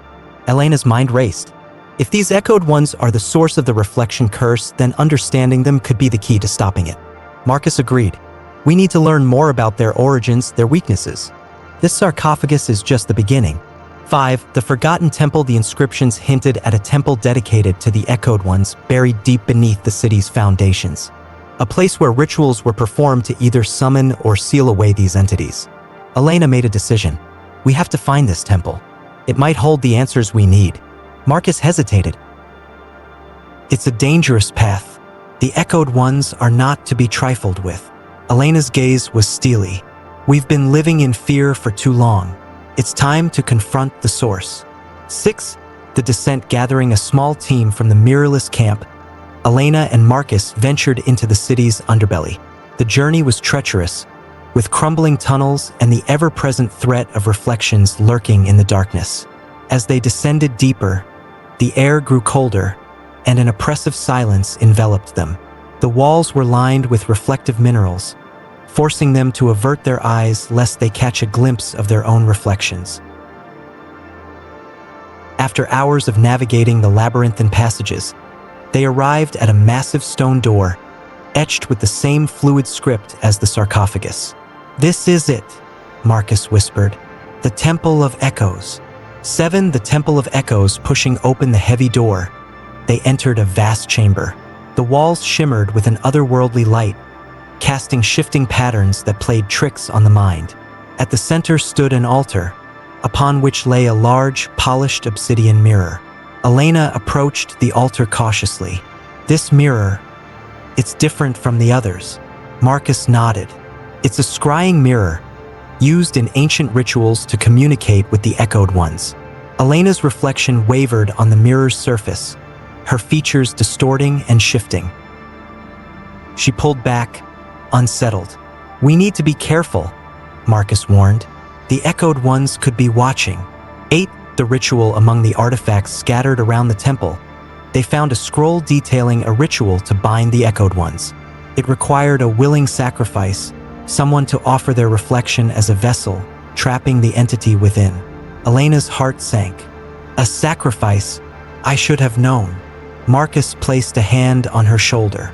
We don't have to go through with it. There might be another way. Elena shook her head. If this is the only way to end the curse, then we have to consider it. 9. The volunteer. Back at the mirrorless camp, Elena gathered the community and explained their findings. The revelation of the echoed ones and the potential solution weighed heavily on everyone. Silence followed her speech until Sarah, the young girl who had discovered Marcus's mirror, stepped forward. I'll do it, she said, her voice steady. Elena's eyes widened. Sarah, no, you're too young. Sarah shook her head. I've lost my family to this curse. If I can stop it from hurting anyone else, then I want to help. Tears filled Elena's eyes. You're brave, Sarah, but this is a burden no one should bear. 10. The decision. After much deliberation, it was decided that they would attempt the ritual, but without a human sacrifice. Instead, they would use. Episode 4. Temple of Echoes. Elena stepped into the grand chamber of the Temple of Echoes with her heart pounding in her chest. The air was thick with ancient dust and a tense, electric dread. Around her, Marcus and the remaining survivors from the mirrorless camp fanned out cautiously, their torchlights flickering against walls etched with indecipherable symbols. In one alcove, a faded mural depicted what looked like a towering, shadowy figure surrounded by kneeling worshippers. The painting was so worn that Elena could not discern its face, only the impression of great size and dread. Those walls seemed to ripple at the edges of her vision, almost as if the temple were a living thing that breathed slowly in the darkness. They had arrived only moments ago after a harrowing journey, chasing the last hope they had. An ancient ritual said to seal away the echoed ones. Reaching this chamber had already cost them dearly. Not long ago, a dozen survivors had set out together on this desperate mission. Now only these 4 remained. Elena recalled each friend they'd lost to reach the temple, and she steeled herself with the thought that none of those sacrifices would be in vain. The Temple of Echoes loomed above, its vaulted ceiling lost in shadow. Each footstep they took echoed unnaturally, the sound repeating back in whispers that didn't quite match the original. Elena tried to steady her breathing. She looked down briefly at a large polished tile by her feet. A pale, dirt-streaked face stared back, her own, but in the unsteady light she almost imagined it smirking at her, even though her lips were set in a grim line. She looked away again, refusing to be unnerved this early. Getting this far had already cost them so much. They were all exhausted, eyes sunken from lack of sleep and minds frayed by trauma. Yet here they stood at the endgame. Marcus carefully unrolled a worn leather scroll he had taken from the camp's archives. The elders of the mirrorless camp had safeguarded this ritual for years, a last resort against the reflective devils that plagued their world. The scroll's surface was covered in faded ink and drawings of figures standing in a circle, much like they were about to. He cleared his throat, breaking the silence. "We all know why we're here," he said quietly, but his voice carried in the chamber, echoing back strangely. The echo repeated, "Hear, hear," and then a faint laugh, like a distorted reverberation, followed on its tail. Elena's skin prickled. She traded a wary glance with Marcus across the circle. By his expression, he heard it too. Elena closed her eyes for a heartbeat, mouthing a silent plea to whatever benevolent force might be watching over them. Be it fate, God, or her mother's spirit. "Please, give us strength," she prayed in her mind. "Everyone, stay close," Marcus whispered, eyes scanning the dark. Despite the fear in his eyes, his voice was firm with determination. Aside from Elena and Marcus, 2 others stood with them. Reza and Camila, survivors who had escaped the Echoed One's onslaught at the mirrorless camp. Reza, a lanky man with nervous eyes, tightened his grip on the heavy iron hammer he carried as a weapon. Camila, steadying her trembling hands, checked the small pouch at her belt for the broken mirror shards they'd brought. Her face was streaked with tears and grime, but she nodded to Marcus, trying to appear brave. They were all that remained of a larger group and of the camp that once sheltered dozens. Fear lingered in each of their eyes. They had seen entire families and communities torn apart by the Echoed Ones. A massive circular mosaic lay at the center of the chamber's floor, its tiles reflecting their torchlight with an oily sheen. The design was dizzying, concentric rings of black and silver that looked like 100 staring eyes interwoven with serpentine patterns. If Elena stared too long, the shapes seemed to writhe on their own. This mosaic was where they needed to perform the ritual. In the center of the mosaic stood a low altar carved from obsidian-like stone. Resting atop it was a shallow basin lined with silver. That Marcus had explained on the way here was the anchor basin where a drop of blood and a mirror shard would combine with the incantation to trap the Echoed Ones in a living vessel. Elena shivered at the thought. One of them would have to offer themselves as that vessel. Not for the first time, Elena's gaze flickered down to her reflection in the tile at her feet. Her dark hair was matted with sweat and dirt, stray locks clinging to her cheeks.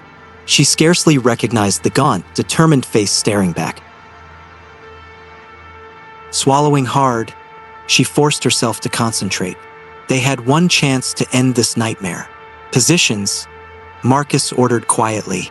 They had rehearsed the plan in hushed conversations during their journey.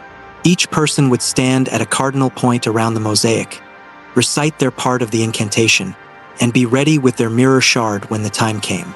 And at the end, someone would have to become the anchor.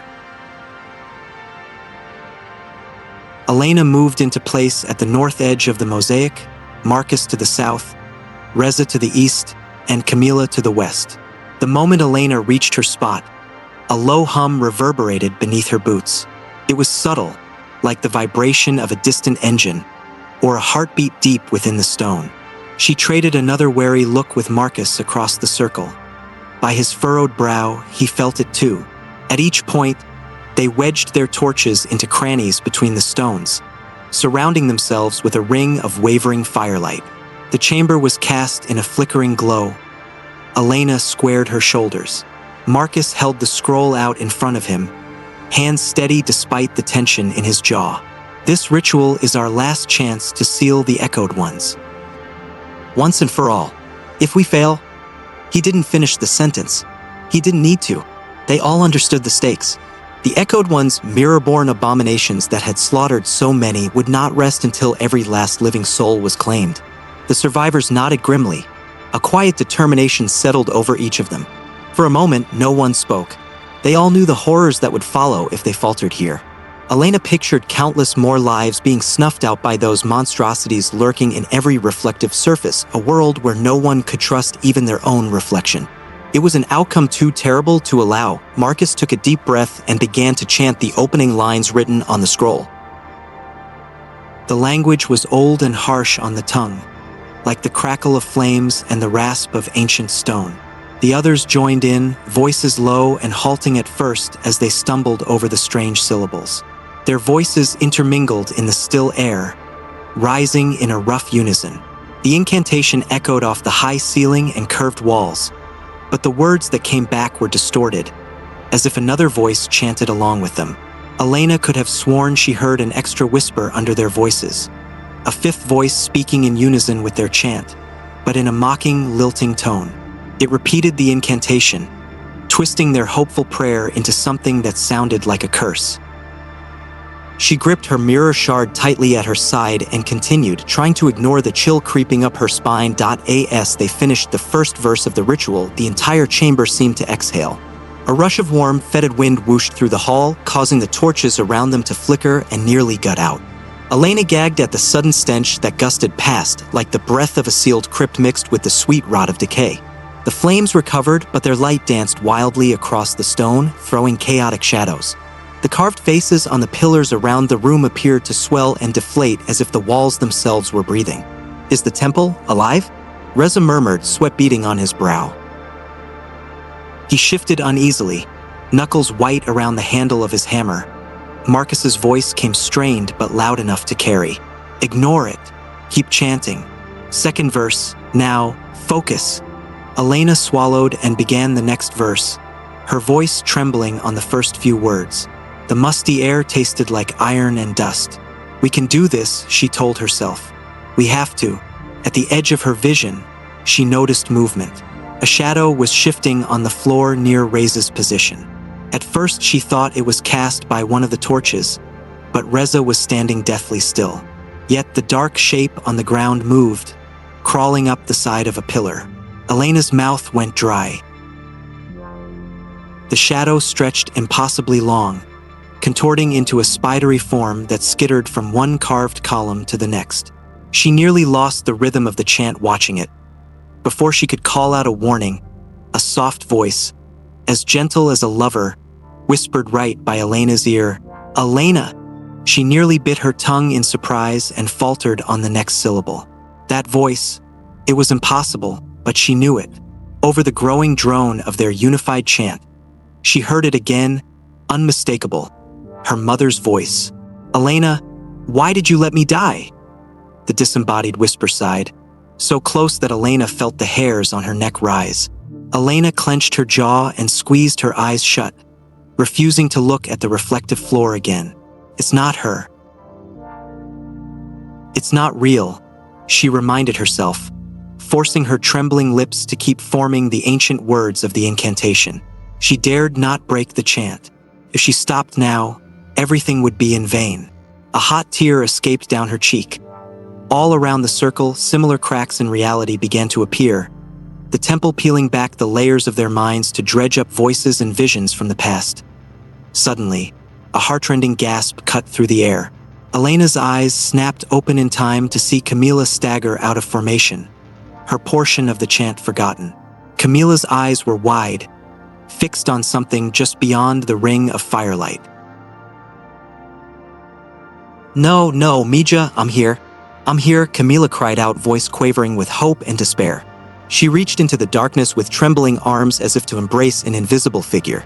Elena followed her gaze and felt a chill settle in her bones. For a moment, she saw it too, a small girl, no older than 6, dancing at the edge of the shadows, her form wreathed in a pale glow. The child's high laughter rang across the chamber. "Camila, stop!" Marcus shouted, his deep voice echoing sharply off the walls. But Camila was already stepping away from the mosaic, away from their protective circle, chasing a phantom only she could truly see. The little girl giggled and backed further into the darkness with each of Camila's desperate steps. "Please, come back," Camila sobbed. Tears streamed down her face as she stumbled forward, reaching out to the vanishing silhouette of her daughter. Her foot crossed over the mosaic's boundary. In that instant, the floor split with a grinding crack. Web-thin fissures snaked across the mosaic, leaking tendrils of black smoke. The whole temple seemed to groan. Marcus lunged after Camila. He caught up to her in 3 long strides and grabbed her arm. "No, Camila! She's not real," he barked, voice raw with urgency. Camila struggled, trying to wrench free. She was surprisingly strong, driven by wild hope. "Let me go! She's right there! I can save her!" she cried hysterically. Clawing toward the darkness where the child's apparition beckoned with a tiny hand, Elena's heart clenched. Camila's real daughter had died in the early days of the Mirror Plague. She had confided this to Elena once in a broken moment. To see mother and child being used like this by the temple was cruel beyond words. Marcus wrapped Camila in a bear hug from behind, lifting her bodily to halt her progress. "It's not her. It's not your daughter, Camila!" he shouted, shaking her hard enough to jar her senses. His words were like a slap. Camila blinked, some reason returning to her eyes. She looked around in confusion, and in that moment the glowing child at the room's edge tilted its head curiously. The little girl's form flickered, and her eyes, previously innocent, turned completely black, with an echoing, childish giggle that now sounded eerily cold. The apparition skipped backward and melted into the shadows, vanishing as a broken wail burst from Camila. She collapsed against Marcus, her hands clutching at his arms for support as sobs racked her. She was right there. I almost had her back," she moaned. Marcus gently turned her away from the darkness and guided her back toward the circle. The cracks in the floor sealed themselves as Camila was returned to her position, as if the temple grudgingly accepted the restoration of the ritual. "I'm sorry," Marcus murmured, eyes shining with compassion even as he struggled to maintain his authoritative calm. He kept an arm firmly around Camila's shoulders, practically holding her up. Elena and Reza reached out to help too, steadying Camila on her feet. Camila covered her face with one hand, muffling her cries. Elena squeezed her other shoulder comfortingly. There was no time for more. The ritual was still ongoing, and they needed Camila. Camila nodded through her tears, drawing in a shuddering breath. With Marcus supporting her, she raised her chin and rejoined the chant, voice shaky but determined. But the temple was not done with them. It immediately turned its onslaught on the others. Marcus blinked as a new figure stepped out from behind a pillar directly in front of him, impossibly silently. It was Father Oren, the kindly old mentor who had taught Marcus so much in the early days, the man Marcus had watched die beneath the shattered mirrors of their village chapel. The old priest's wrinkled face was just as Marcus remembered, save for the gruesome gash cleaving his chest, the fatal wound delivered by an echoed one's shard-like claws. Marcus's blood turned to ice. "My son," the phantom spoke softly, sorrow and disappointment heavy in its tone. Marcus felt the breath leave his lungs. He had buried Father Oren himself months ago, yet here the old man stood, eyes dull and accusing. Marcus faltered, his voice tapering off mid-chant. This isn't real," he whispered, but his conviction wavered. Guilt from Father Oren's death, never fully extinguished, flooded his heart anew. He had been unable to save the man who was like a father to him. Would he fail his friends now too? "Elena, Marcus," Reza hissed, noticing Marcus had gone quiet. But Marcus couldn't tear his eyes from the apparition. "You let me die," the specter of Father Oren whispered. He stepped closer within arm's reach of Marcus. Wisps of darkness clung to the priest's once white robes. Marcus shook his head violently, choking on the next verse of the incantation. No, I tried. His protest was barely audible, thick with sorrow. He had tried to save Orin that awful night, but try as he might, he couldn't banish the lingering feeling that he had failed. And now the illusion gave that doubt a voice, cutting deeper than any physical blade. Behind Marcus, Elena's voice rose, covering his part as best she could while casting worried glances his way. The temple sensed a weakness and pressed.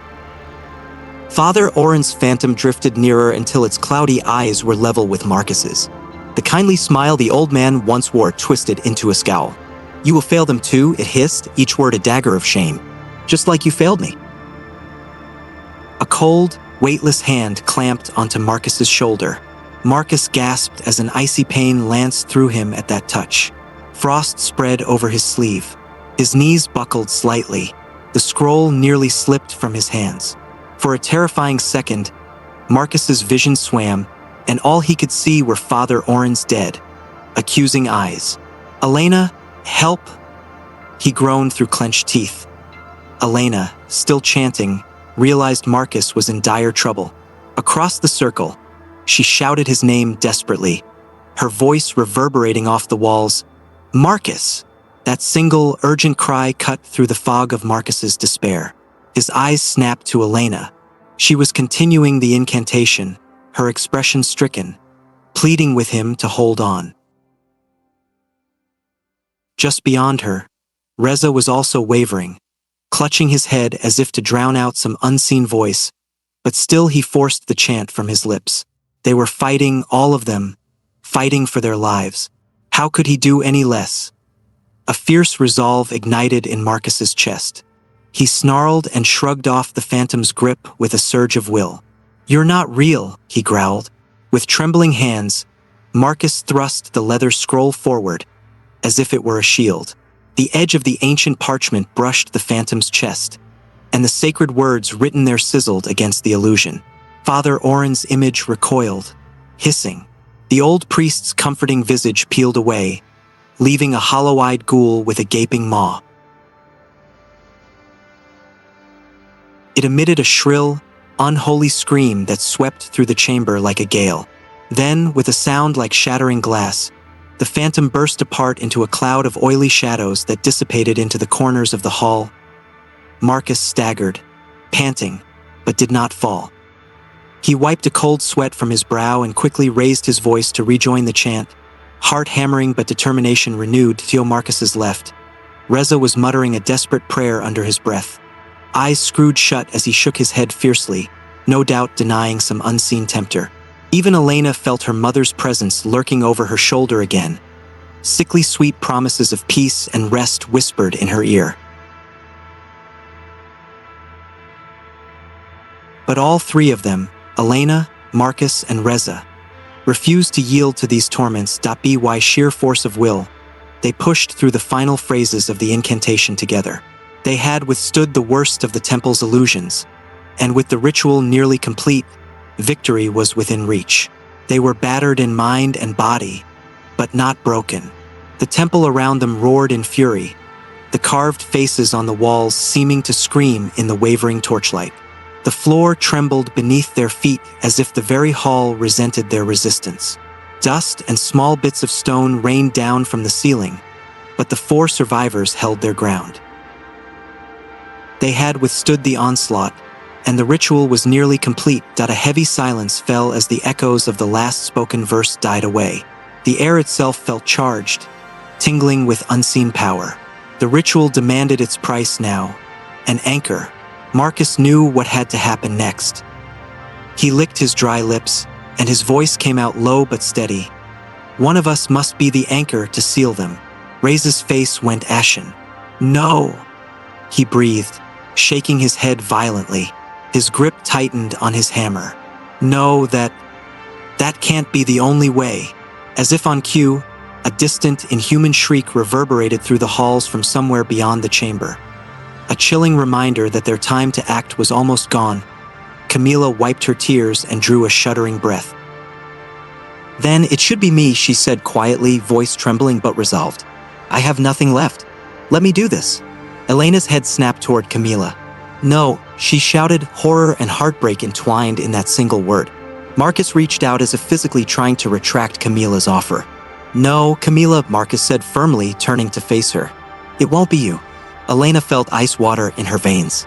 She had known it might come to this, a human sacrifice, but now that the moment was here, terror mixed with anguish in her heart. Camilla's grief was still raw, and Reza looked petrified. Who would have the strength to do this? Marcus broke the brief stalemate. He stepped forward into the center of their circle, resolve hardening his features. I'll do it, he said suddenly, voice cutting through the heavy air. Elena's heart plunged into her stomach. Marcus, please, no, she whispered, shaking her head in disbelief. He turned to her, eyes sad but determined. The flickering light revealed deep lines of exhaustion and resolve in his face, a face that had seen too many horrors and was prepared to make one final sacrifice. If not me, who? He asked softly. Better one life than all of ours. Let me be the one, Elena. His tone brooked no argument. Elena's vision blurred with tears. She wanted to scream that it shouldn't be him, that she couldn't bear to lose him. Marcus had been their guiding light through this nightmare. Imagining the world without him was unbearable. And yet he was right. Someone had to do it. Her throat clenched, refusing to let words through. Reza looked at Marcus with a mix of gratitude and guilt, wiping tears from his dirty cheeks. He couldn't meet Elena's eyes. Camilla opened her mouth as if to protest. This man she respected was willing to die for them, but no sound came. She simply bowed her head, defeated. Marcus gently squeezed Elena's shoulder. You know it's the only way, he said, voice gentle now. Just promise me you'll finish this. Don't hesitate when the time comes, no matter what happens to me. A sob escaped Elena's lips. She reached up and grasped his hand on her shoulder, squeezing it tightly. Okay, she choked out. Though her soul screamed in protest, she understood there was no other choice. And the next instant, the temple itself answered their decision. Without warning, the floor beneath Camilla glowed with furious red runes. In a blink, a column of searing crimson light erupted around her, encasing her from head to toe. Camilla screamed, pressing her palms against the barrier that now separated her from them. No, I didn't agree to this, she cried, panic rising in her voice. Marcus lunged towards her. Camilla.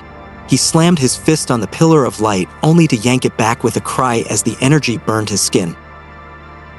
Reza swung his hammer wildly at the prison. Sparks exploded where the metal struck, and the hammer's head shattered clean off, molten droplets skittering across the floor. Inside the glowing pillar, Camilla's face contorted with terror. The temple had chosen her. Elena pounded on the barrier desperately. It was like striking solid stone, unyielding. Camilla, she yelled, voice cracking. Camilla pressed her hands to the inside of the cylinder, her eyes wide and pleading as they met Elena's. Take care of each other, finish it. Camilla managed to shout, her words muffled by the hum of magic. Her face was streaked with tears of pain and fear, but beneath it was a glimmer of resolve. Elena's vision swam. We will. I promise, she shouted back, not even sure Camilla could hear her. Marcus stood by, fists clenched helplessly, his face twisted in rage and sorrow. The anchor is chosen. Came a deep, disembodied voice that reverberated throughout the chamber. It was impossible to tell if it was the temple speaking or something within it. Each syllable pounded through Elena's chest like a drumbeat. Marcus's eyes blazed. He slammed his palm against the barrier once more out of sheer frustration. But there was nothing any of them could do. Camilla was trapped, and the ritual had irreversibly entered its final stage. We have to complete the ritual. For Camilla, Marcus said hoarsely, forcing himself to turn away from Camilla's agonized face. Reza picked himself up from where the backlash of his hammer strike had thrown him and gave a single grim nod. Elena wiped her tears, swallowing the lump in her throat. If they failed now, Camilla's sacrifice would mean nothing. They reformed their circle around Camilla's glowing prison. Reza retrieved a fresh torch from a wall sconce to replace his fallen one, and Marcus snatched up the scroll from the floor. Inside the column of light, Camilla drew a shaking breath and lifted her chin. Though they could barely hear her, her lips moved in unison with theirs. Camilla was still chanting, her muffled voice resonating from within her glowing cage. Together, Marcus, Elena, and Reza began the final incantation, their voices rising in a unified, defiant chant. The swirling energy in the temple reached a fever pitch as the last words left their tongues. A shockwave blasted through the chamber, shattering every reflective surface at once. Even the small hand mirror wrapped in Elena's pack burst apart into glittering powder. All their carefully gathered mirror pieces were obliterated in an instant. From each broken mirror, each polished tile, and each shard of glass, wraith-like shapes poured out, the echoed ones, drawn irresistibly toward their new anchor. They resembled distorted reflections of human figures, limbs elongated and heads tilted at unnatural angles, each body shimmering as if made of liquid glass. They shrieked in fury as an unseen force yanked them through the air toward Camilla's blazing prison. Some tried to claw at the floor, digging spectral talons into the stone, or even lunged at the survivors in a last attempt to drag someone with them into hell. But none could escape the vortex forming around Camilla. A fierce wind whipped around them, the collective fury of the trapped spirits rattling the very stones underfoot. The torches sputtered in the gale, plunging the hall in and out of darkness as the writhing shapes streaked by. One by one, the echoed ones were sucked into the column of light surrounding Camilla, their howls of rage and fear fading as they were sealed inside her soul. Inside the pillar, Camilla's silhouette writhed in agony. Each time an echoed one slammed into the red walls and merged into her body, she jolted as if struck by lightning. Her mouth opened in a silent scream as her eyes rolled back. Elena could only imagine the cacophony of voices and pain flooding Camilla's mind at last. With a final horrific shriek, the very last echoed one was ripped from the shadows and flung into Camilla's prison. The crimson light blazed brighter than the sun, illuminating every corner of the temple, and then abruptly winked out. For a moment, there was utter silence and darkness. Elena, temporarily blinded by the flash, blinked spots from her eyes. The torches had been snuffed out by the shockwave, leaving only the faint glow of rune symbols on the floor to light the chamber. She heard a soft thud, Camilla's body hitting the mosaic as the column vanished. Immediately, Elena rushed forward through the settling dust. Camilla! Marcus was already there on his knees, cradling Camilla's limp form. Reza stumbled over as well, voice quavering. Is she alive? Camilla lay sprawled on the cracked mosaic, her face deathly pale and body eerily still. Marcus pressed trembling fingers to the side of her neck. For one terrible second, he felt nothing. Then a weak pulse. "She's alive," he whispered. Relief and awe mingled on his face. "It's done," Marcus panted, scarcely believing the words. No echoed ones remained. The ritual had worked. For a moment, none of them could speak. A tremulous, disbelieving relief washed over the group. It was over. The monstrous reflections were truly gone. Elena exhaled a shuddering breath she hadn't realized she was holding. Reza let out a broken laugh and sank onto the floor, tears of exhaustion and joy in his eyes.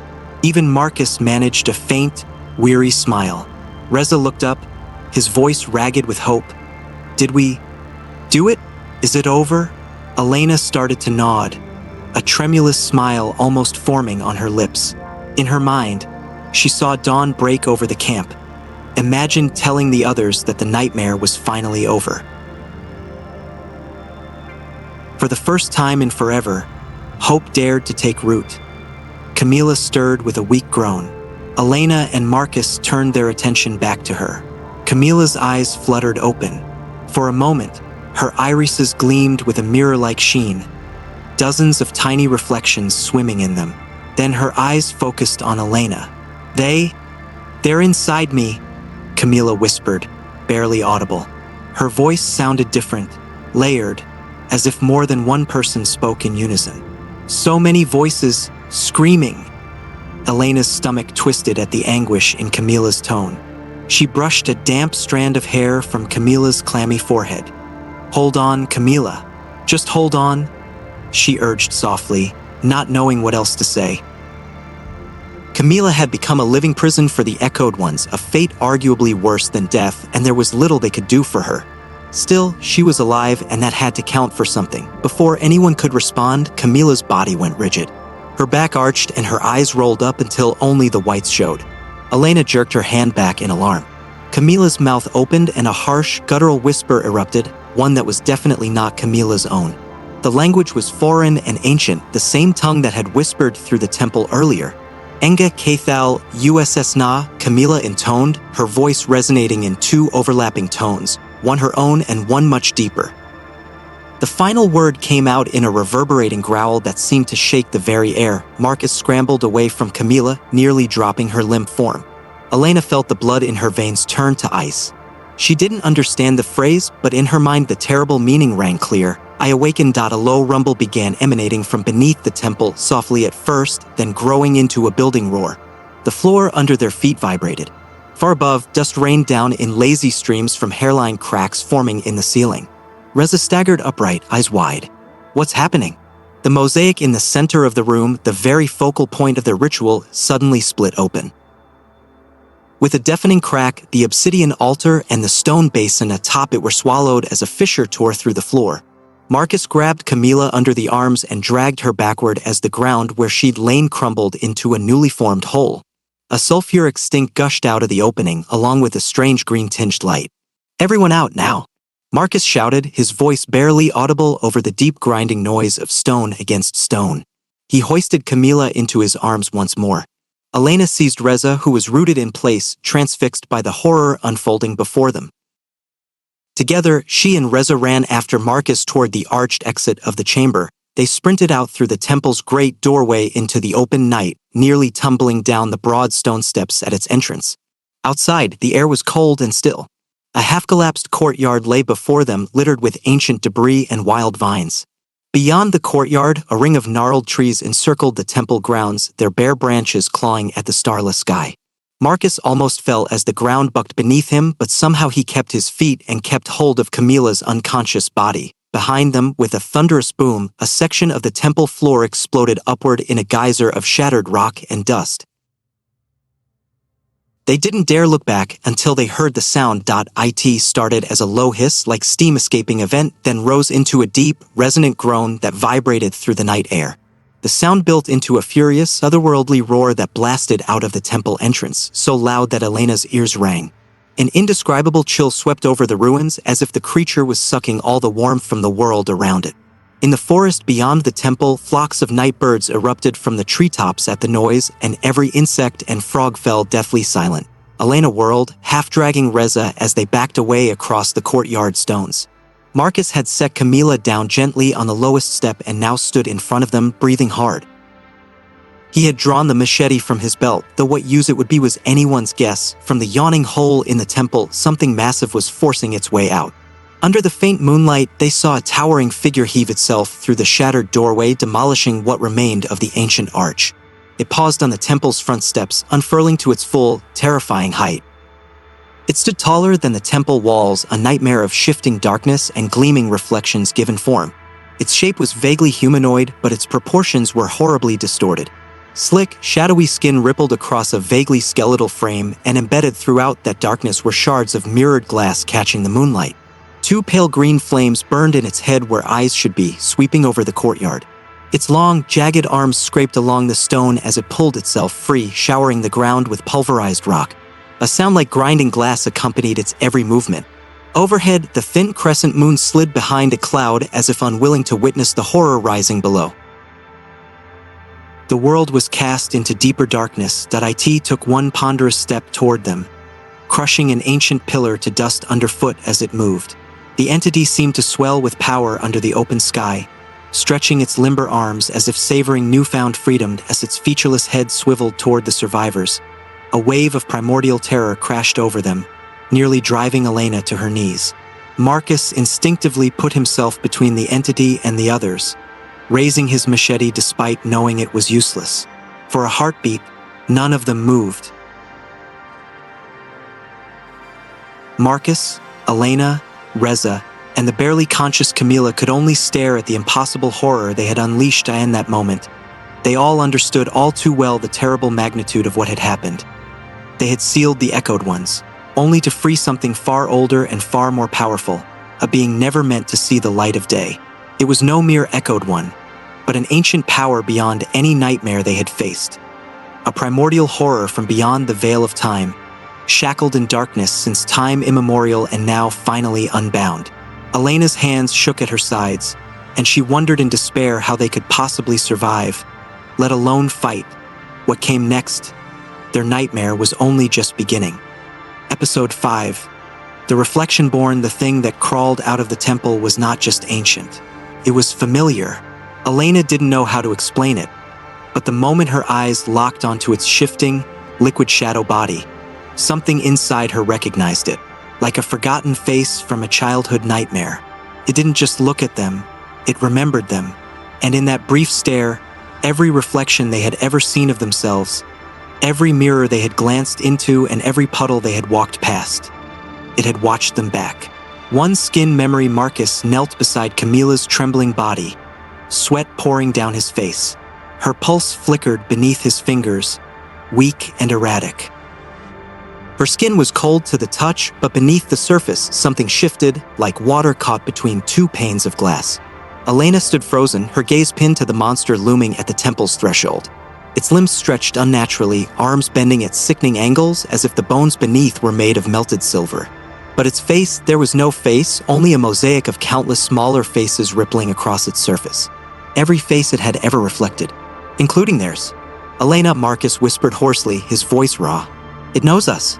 Two blood reflection, Reza backed away until his shoulders hit the base of a cracked pillar, hammer slipping from his hand. His breath came in sharp, panicked bursts. "I saw my reflection," he stammered. "In its chest. It was looking at me from inside." Elena forced herself to swallow the rising panic. "We have to move," she said, gripping Reza's arm to steady him. "We need distance. We need time." Marcus lifted Camilla onto his back, her head lolling against his shoulder, her skin as pale as glass. They stumbled down the overgrown path leading from the temple, moving faster than was safe. Behind them, the creature followed, not walking, but gliding, its liquid body spilling across the broken ground like ink searching for cracks to seep into. 3. The Reflectionborn speak. They made it to the tree lean before the creature spoke. Not aloud, but inside their heads. The voice was fractured, layered, 1,000 versions of themselves speaking at once. "Where do you think you are running to?" Elena flinched, clutching her ears even though the sound came from within. "You cannot escape your own skin." Marcus stumbled, nearly dropping Camilla. "Stop it," he hissed through gritted teeth. "You are your reflection." And then they saw themselves. Hanging between the trees like reflections without glass were their own faces, but slightly wrong. Reza's reflection smiled too wide, his teeth growing longer, sharper. Camilla's reflection was awake, her eyes black voids filled with stars. Marcus's reflection was crying, tears running upward instead of down. And Elena, her reflection, just watched, silent, still, waiting. 4. The first Reflectionborn, they ran. Branches clawed at their skin, roots snagged at their feet, but none of it mattered. They crashed through the forest like hunted animals, their breath ragged, hearts hammering. The creature never rushed. It knew it didn't have to. It had already touched their bones. Because the truth was, the moment they saw themselves in that cursed temple floor, they became part of it. They were no longer just human. They were Reflectionborn. 5. Waternose. They reached a small clearing with a stagnant pond at its center. Elena halted, pulling the others to a stop. "No," Marcus gasped. "No reflections."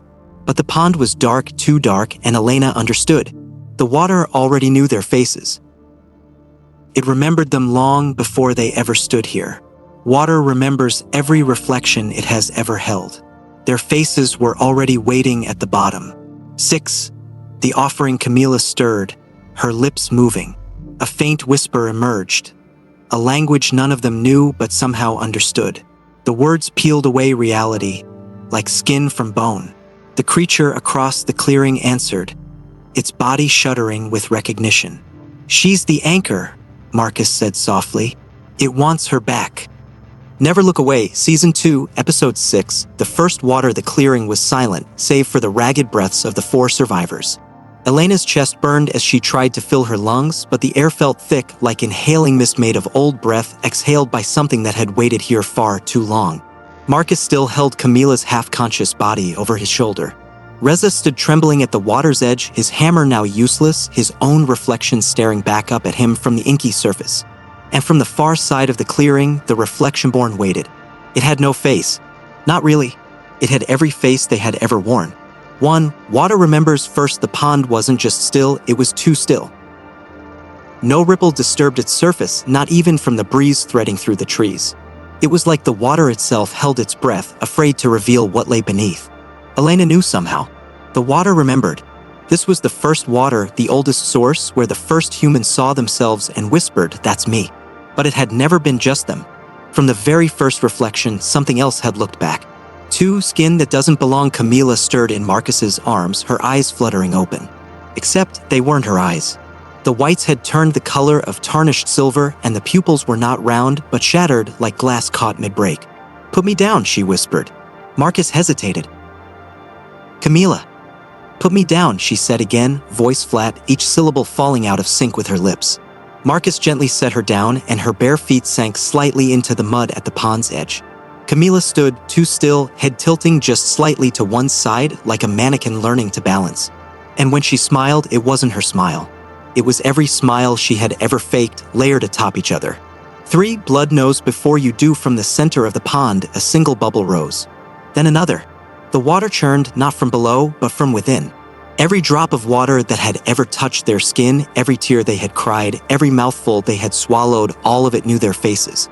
The pond was not just a pond. It was a memory of their blood. And blood always remembers first.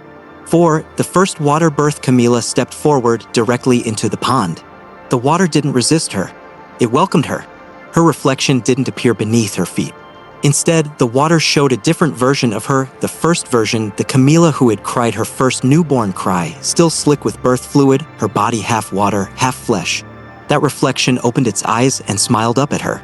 Then it pulled her under. 5. Reflectionborn are not dead. Elena. Marcus lunged forward, grabbing for Camila's hand. The moment his fingers touched her wrist, the water dragged him in too. Reza shouted in terror, stumbling back from the shore. "No, no, no." Elena stood frozen, helpless as the pond swallowed her friends whole. The surface went still again, as though they had never been there at all. Then the water stood up. Not Marcus. Not Camila. Something made of them, but not them at all. Reflectionborn. 6. You were born with a twin. The thing that crawled from the water wore their faces, but wrong. Marcus's reflection smiled backwards. Camila's reflection had no eyes at all, just gaping holes where her tears should have been. The Reflectionborn spoke in both their voices at once. "You never knew. You were never alone. We were born with you. We were your first skin." 7. Birthmarks are doorways. Elena staggered back, mind racing. All her life, she had thought of her birthmark, the small crescent on her shoulder, as a flaw, a random mark left by chance. But now she knew.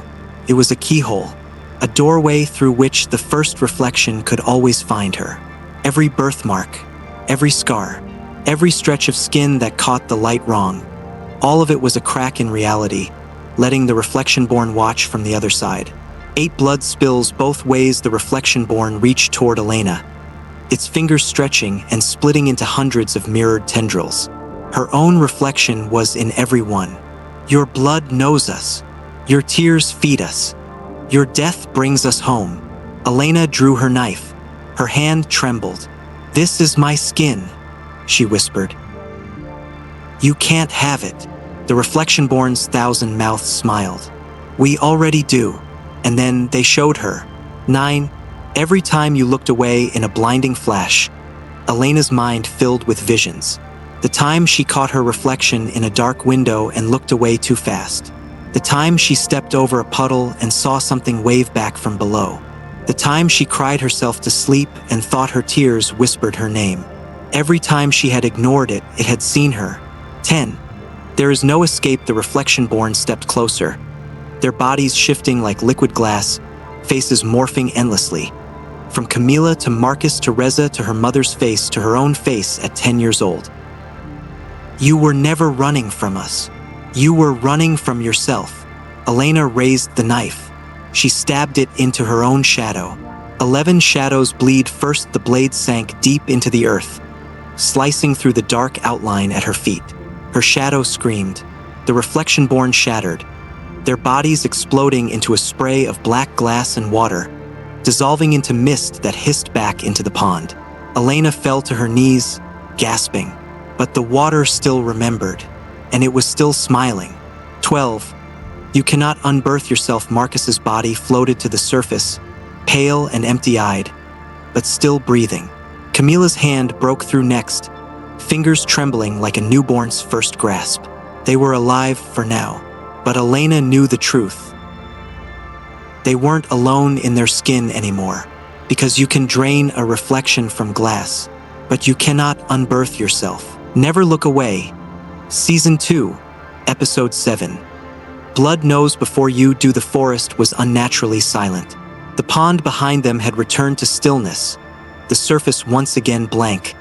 But Elena knew better. Water remembers, so does blood. Marcus lay unconscious on the wet grass, skin ice cold and pale like something half-drowned. Camila's breathing was shallow, her eyes twitching beneath closed lids, as though she was dreaming of something too dark to wake from. Reza stood with his back against a tree, staring at his trembling hands. His knuckles were split, but the blood running down his fingers wasn't red. It was silver, like melted mirrors. What runs inside you, your blood remembers, Elena whispered, almost to herself. Reza's voice shook. What the hell is this? He rubbed his hand against his jeans, but the silver blood smeared, leaving a mirrored streak down his thigh. Elena's own heart thundered. She wiped her palm across her forehead, sweat slick and warm, only to find a faint silvery sheen shimmering against her skin. It wasn't just Reza. It was all of them. 2, not infected, inherited. We didn't catch this, Elena said, voice hollow. We were born with it. Reza shook his head violently. That's insane. Is it? Elena lifted her sleeve, exposing the crescent birthmark on her shoulder. In the moonlight, the mark rippled, the skin around it faintly reflective, like glass stretched too thin. Reza paled. I have one too, he whispered, pulling his shirt collar aside. There, near his collarbone, was a birthmark almost identical. A small smear of darkened skin, and beneath it, a flicker of silver. 3 blood is the first mirror. Elena felt it now. A pulsing, a heartbeat not her own drumming through her veins. Every time her heart pumped, she could feel it echo back, as though something was swimming upstream against the flow of her own blood. The Reflectionborn weren't just coming from outside. They were inside, and they had been waiting. For dreams written in blood. Marcus stirred, groaning softly. Elena rushed to his side, but when his eyes fluttered open, they were not his eyes. They were hers. Elena gasped and stumbled back.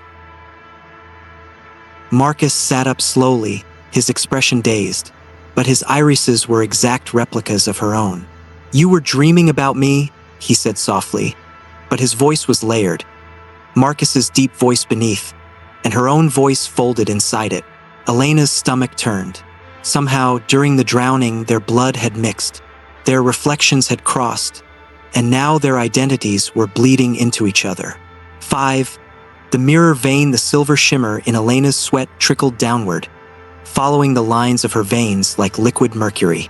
Everywhere her blood moved, the reflective shine followed. Up her neck, across her wrist, into the delicate blue veins along her temple. She wasn't just looking into mirrors anymore. She was becoming one. 6 reflections talked back. Camila's body jerked upright with a ragged gasp, her back arching unnaturally. Her mouth opened, but instead of a scream, voices poured out. Every version of her voice, layered and overlapping. Her voice at 5 years old, her voice at 15, her voice whispering secrets to a lost lover, her voice sobbing when her child died. All of them spoke at once. We see you, we see you, we see you. Then her mouth snapped shut with a sickening crack of teeth. 7. The first blood curse. Elena remembered what Marcus had translated back in the temple. the old inscriptions. Beware the first water, for it reflects the first blood. From blood comes flesh. From flesh comes the door. This was the door. Their skin was just the outer layer. The real reflections lived deeper in the blood itself. 8's skin is not a barrier. Reza grabbed a knife from his pack, panic blazing in his eyes. "I'll cut it out," he said wildly, slicing across his forearm. Blood welled to the surface, but it wasn't silver this time. It was a reflection of his own face, staring up from the wound. Reza screamed and dropped the knife. The cut didn't bleed out. It bled in, the wound pulling itself closed as though something on the inside was desperate to keep him intact. 9, the Reflectionborn inside. "You can't cut them out," Marcus said quietly. His own reflection still swirled in his pupils, fragments of Elena's face flickering inside them. "They've always been here. They're part of us." Elena felt cold all the way to her bones. "So what do they want?" Camilla's head turned toward her, the movement too smooth, too inhuman. "To come out," Camilla whispered. 10, bloodletting the silver began pouring from Camilla's tear ducts, her ears, even the corners of her mouth, shimmering fluid running down her neck in delicate threads. Her body trembled violently as though something inside her was pushing its way out. Marcus grabbed her shoulders, trying to hold her still, but her skin rippled beneath his hands, shifting like water, faces appearing beneath her flesh, pressing outward against her skin like drowning souls clawing at the surface. The Reflectionborn were being born again, this time not from mirrors or water. This time they were born from blood. 11 blood betrayal. Elena's own veins bulged, silver threading up her arms, her breath coming fast and shallow. Every drop of her own blood was turning against her, rewriting itself into a liquid doorway. She staggered, clutching at her chest, feeling her own heartbeat echo back wrong, slightly delayed, like hearing footsteps following just half a step behind. "You can't outrun your own blood," Camilla whispered through a mouth not entirely hers. 12. The only way out. Elena's hand tightened around Reza's fallen knife. There was only one way to stop this. They couldn't kill the reflections. They were part of them now. But they could lock the door, the same way it had been sealed before, with a sacrifice. She looked at Marcus, at Reza, at Camilla. "We need to bleed it out," Elena said quietly. "Together." Marcus nodded grimly. Reza swallowed hard, his face pale. Camilla smiled, not her smile, but theirs. Together, they would open themselves, spill the cursed blood, and seal the door from the inside. But would they survive what came crawling out? Never Look Away, Season 2, Episode 8. The first breath, the knife in Elena's hand felt heavier than it should. The silver in her veins pulsed, matching the flickering torchlight around them. The forest seemed to close in tighter with every breath, trees leaning inward like spectators gathered to watch the final act. Marcus, still trembling from his own reflection's invasion, stood beside her. Camilla was half-conscious again, but her lips curled in a twisted smile, a smile that belonged to something else. And Reza, poor Reza, stared at his hands like they no longer belonged to him, because they didn't. "One blood is the first mirror, every drop remembers us," Elena whispered, voice almost too soft to hear. Marcus wiped his forehead. His sweat glittered silver. "How do we fight something that's inside us?" "We don't fight it," Elena said. "We offer it something worse." Reza blinked. "Worse than us?" Elena's smile was grim. "Ourselves." 2. The ritual of unbirth, the scroll Marcus had carried since the temple still hung from his belt. They hadn't dared open it again since the Reflectionborn spoke through their skin. Now they had no choice. Elena unrolled it with trembling fingers, and there, written in the curling ancient script, was the forbidden passage. To close the first door, one must become the door. To birth oneself again, blood must betray blood. Camilla laughed, a dry, cracking sound. "We have to die," she said, her eyes wide and glimmering like cracked glass. "Not die," Elena corrected. "We have to be born backwards." 3. Skin is not enough. They stood at the edge of the pond again, the first water. Its surface was calm, but wrong calm, like a mouth holding back a scream.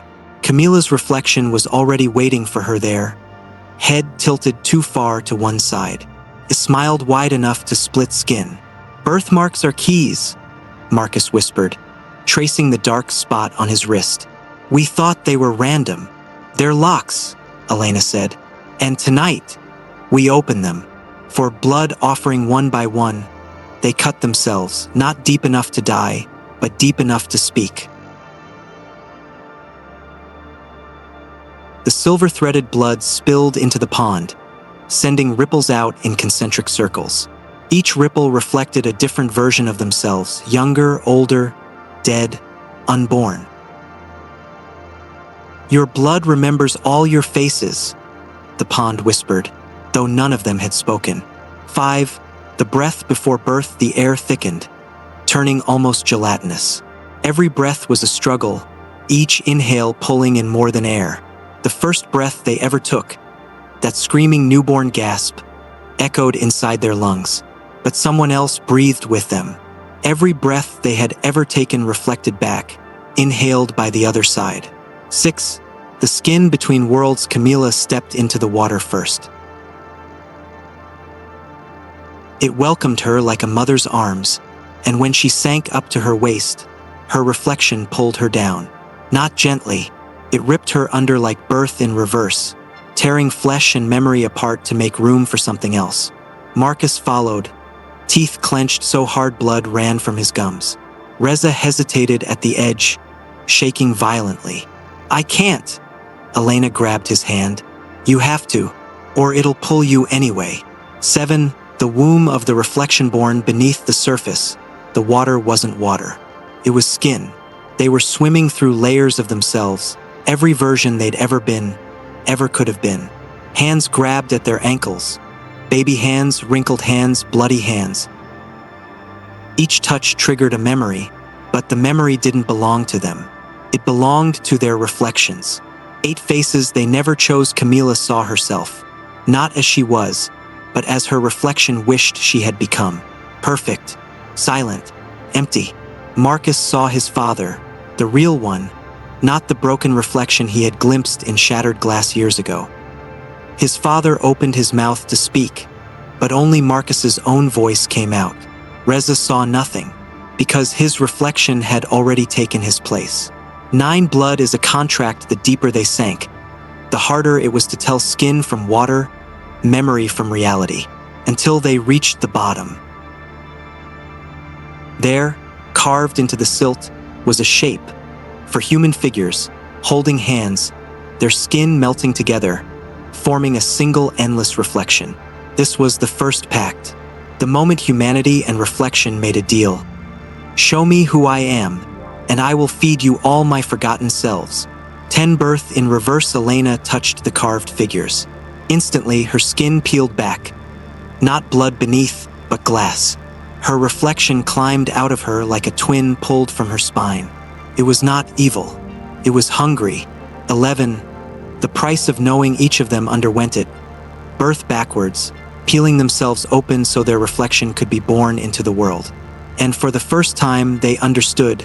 The Reflectionborn were not monsters. They were the children they left behind every time they looked away. Every ignored self, every silenced thought, every unshed tear. They had come home. 12. The breath you can't hold back on the surface. The pond churned violently. Elena broke through first, gasping. But when Marcus pulled her onto the bank, her skin was too smooth, like someone had wiped her memories clean. Camilla's face was wrong, as though her skin remembered a different version of her. And Reza was still under. 13. Reflectionborn are not alone. The water turned black.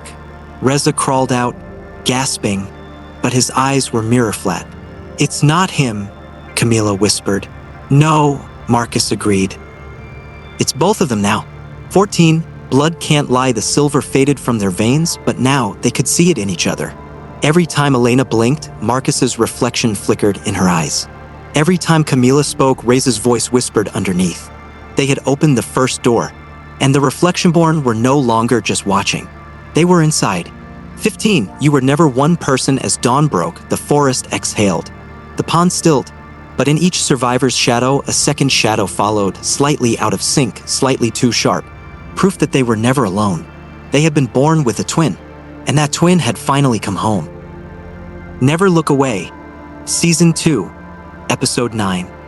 Daylight has eyes. The sun rose over the forest, painting everything in shades of rust and gold. But for Elena, Marcus, Camila, Vareza, daylight brought no comfort. Because with the rising sun came shadows, and every shadow was watching. One morning has no mercy. Elena hadn't slept. None of them had. They sat huddled at the edge of the forest clearing, where the pond lay like an open eye staring back at the sky. Camila's hands trembled around the edges of her cloak, pulling it tighter even though the air was warm. Reza sat apart from the group, arms folded around his knees, his head lowered.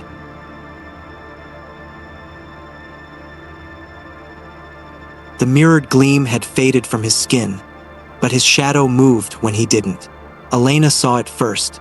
His reflection stretched too far across the ground, even though the sun was barely over the horizon. And worse, the shadow's head turned toward her while Reza's remained bowed. She didn't scream. Screaming would have made it real. 2. Daylight is a mirror too. Do you hear that? Marcus whispered. At first, Elena thought it was just the rustling of leaves. But the more she listened, the clearer it became, whispers beneath the wind.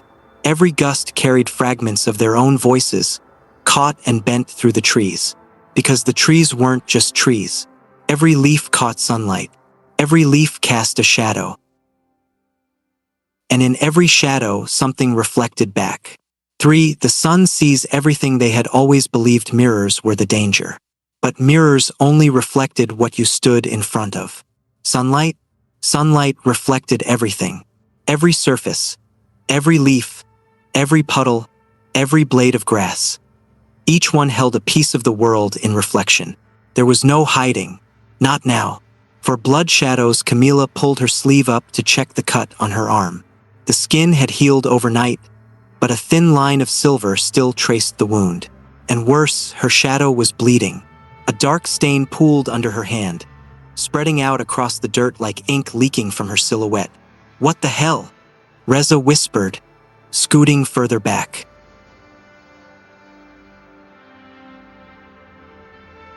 Camila stared at her own shadow as if seeing it for the first time. And then the shadow blinked. 5. The shadows remember what you forgot. We didn't leave them behind, Marcus said, voice rough from exhaustion. We took them with us. All the reflections they thought they'd escaped. The echoed ones, the distorted faces in the temple walls, the children glimpsed in puddles. They had never stayed behind. They had followed, because their shadows were never really theirs. 6. Shadows know the truth. Elena stood up, shaking. The rising sun cast her shadow long across the clearing, stretching toward the pond. But when she moved her hand, the shadow's hand lagged behind. It was thinking, choosing whether to obey. She lifted her arm again. The shadow followed, too late, like an old memory trying to catch up. And when it finally did, the hand it raised wasn't hers. It was her mother's. 7 blood shadows walked backward. Their skin had healed. Their blood had cooled. But their shadows were still bleeding the truth. Every cut they'd made during the ritual, every drop spilled into the first water, it hadn't just vanished. It had flowed into their shadows. Now, every step they took left smears of black across the ground, footprints of liquid memory. And where those footprints led, something waited. 8. The Reflectionborn. At noon, they thought night was the danger. They were wrong, because noon was coming. And at noon, shadows shrink until they cling directly beneath your feet. No space to escape, no distance to separate. At noon, you and your shadow become one. And that's when the Reflectionborn would crawl through the skin. 9 mirrors were just practice. Marcus gripped his machete, though they all knew it was useless against what they faced now. This isn't just about reflections, he said, voice shaking. Mirrors were practice. What? Reza's voice cracked. Elena's stomach turned cold. Mirrors only show the outside, but shadows, Marcus swallowed hard. They show what you're hiding inside. 10. You are your own curse. Camila staggered to her feet, clutching her chest. I can feel it, she whispered. Her shadow flickered beneath her, no longer human-shaped. It was a cage made of bones and glass. And inside that cage, her reflection crouched, watching her through the bars, smiling with too many teeth. The curse wasn't cast on us, Elena whispered. We were born with it. 11. Reflectionborn are made in the womb. They remembered the temple's ancient carving, the first pact. From water came blood. From blood came reflection. And from reflection came the twin. They weren't possessed. They were divided at birth. One self in flesh, one self in shadow, both hungry to be whole again. 12. The noon convergence. The sun climbed higher. Their shadows crept closer. Each one stretched toward its owner, eager to reattach, to become real. Camila's knees buckled. I can't. Elena caught her, but Camila's shadow grabbed her back. Not her reflection, not a ghost. Her shadow, cold, wet, and alive. 13. Blood is a two-way mirror. The Reflectionborn didn't want to replace them. They wanted to merge. Every drop of blood they had ever shed, every wound, every tear, every birth. It had left the door cracked open. Now, at noon, when sun and shadow kiss, the door would open fully, and who walked through wouldn't be them anymore. 14. The last choice. We have to do it again, Elena said. Marcus shook his head. No, no more rituals. There's no choice. Her voice was cold now, edged with steel. We either cut the connection or we become them. But this time, she lifted the knife. We cut deeper. 15. Bleeding out the reflection one by one, they drew the blade across their shadows, slicing through the bond between flesh and reflection. Their shadows screamed, not sound, but memory pouring out like smoke. Camila's shadow fought her, clawing at the dirt, trying to crawl back into her skin. Marcus bit down on his own scream as his shadow vomited out the face of his dead father, shrieking in his own voice. Reza's shadow bled backwards, every scar he'd ever hidden spilling out like reverse time. Elena raised the knife above her own shadow, hesitating only a second. Then she drove it down. The blade cut through skin, not hers, but her reflection's skin, peeling her shadow away like wet paper. For the first time, they stood alone in their own bodies, and the forest went silent. Never Look Away, Season 2, Episode 10. The Shadowless Ones. The knife was still slick with shadow blood when Elena dropped it. The ground beneath her was soaked black, not just with mud and water, but with the memories they had cut loose. Marcus's chest heaved, his own shadow lying severed beside him, twitching like a dying animal. Camila's shadow had tried to crawl back, its fingers stretching for her ankle, until Reza stomped on it, his boot grinding the last trace into the dirt. And Reza, he stood without a shadow now. None of them had one. They had escaped their reflections, or so they thought. 1. The weightlessness of being without shadows. They felt light, like something was missing, some invisible anchor that had held them down their entire lives. Elena's steps felt wrong, too quiet, like she was floating an inch above the earth. Camila rubbed her palms together, over and over, as if trying to feel her own existence again. But Reza was the first to understand the truth. We didn't cut them off, he whispered, voice thin. We set them free. 2. What happens to an untethered reflection? They expected the shadows to fade, to dissolve like mist once separated. But shadows are made of memory. Memory does not die, finds a new home. 3. The shadowless curse. It started with the heat. Marcus wiped sweat from his brow, but his skin stayed clammy. The air clung too close, heavy, like standing inside someone's breath. The forest was watching, not through eyes, but through the places where shadows used to lie. Everywhere sunlight touched the ground, it left empty silhouettes, outlines without owners, moving just slightly out of sync with the wind. 4. Shadowless equals soulless. Camila's reflection in the pond stared back, but it didn't follow her movements. It acted on its own. When she raised her hand, the reflection waved goodbye. 5. Memory is a living thing. The ground beneath them, The earth, soaked with shadow blood, began to breathe. Each footprint they left filled with shimmering liquid, and from that liquid, the lost memories began to rise. Not ghosts, not echoed ones, something worse. 6. The birth of the shadowless ones. The first creature crawled up from the dirt right beneath Ray's feet. It had his face, but inside out, skin peeled backwards, veins glimmering silver, eyes nothing but deep, swallowing voids.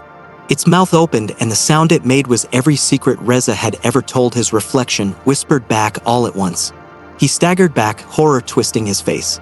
"It's me," he choked. "It's the me I left behind." 7. Shadows hold secrets. Every lie you ever told yourself. Every fear you swallowed. Every silent scream at your own reflection. Your shadow held it all. And now, freed from your body, those shadows had become not ghosts, not demons, but raw truth weaponized. 8. The skinless parade. They emerged, one by one, from the wet earth. Shadowless ones, each one wearing a face twisted by every hidden thought, every suppressed fear, every self-loathing word they had ever whispered to a mirror. They didn't need to chase, because they already knew where the survivors would go. 9.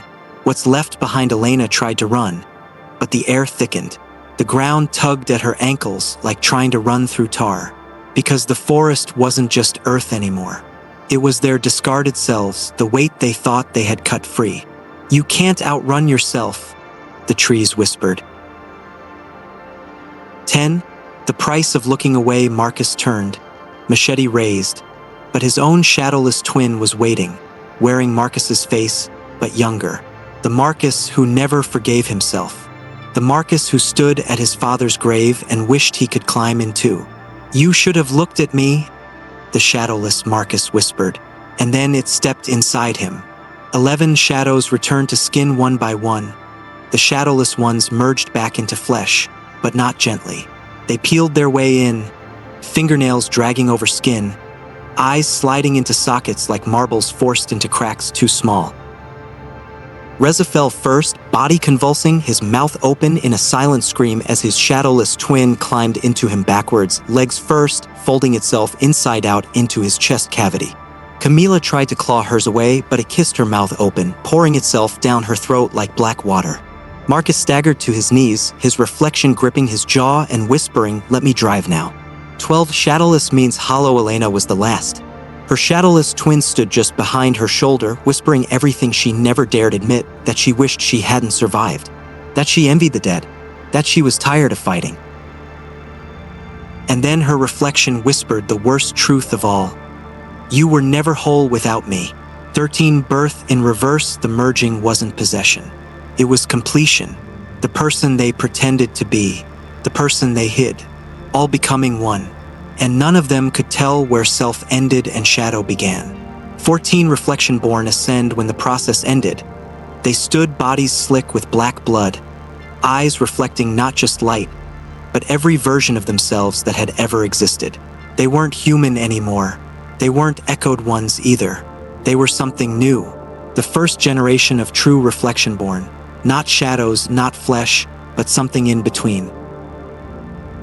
Something that could walk in daylight without casting a shadow, because they were their own reflection now. 15. The last look away. They walked out of the forest as dawn broke, fully, silent, skin rippling with faint reflections, faces too smooth, too symmetrical.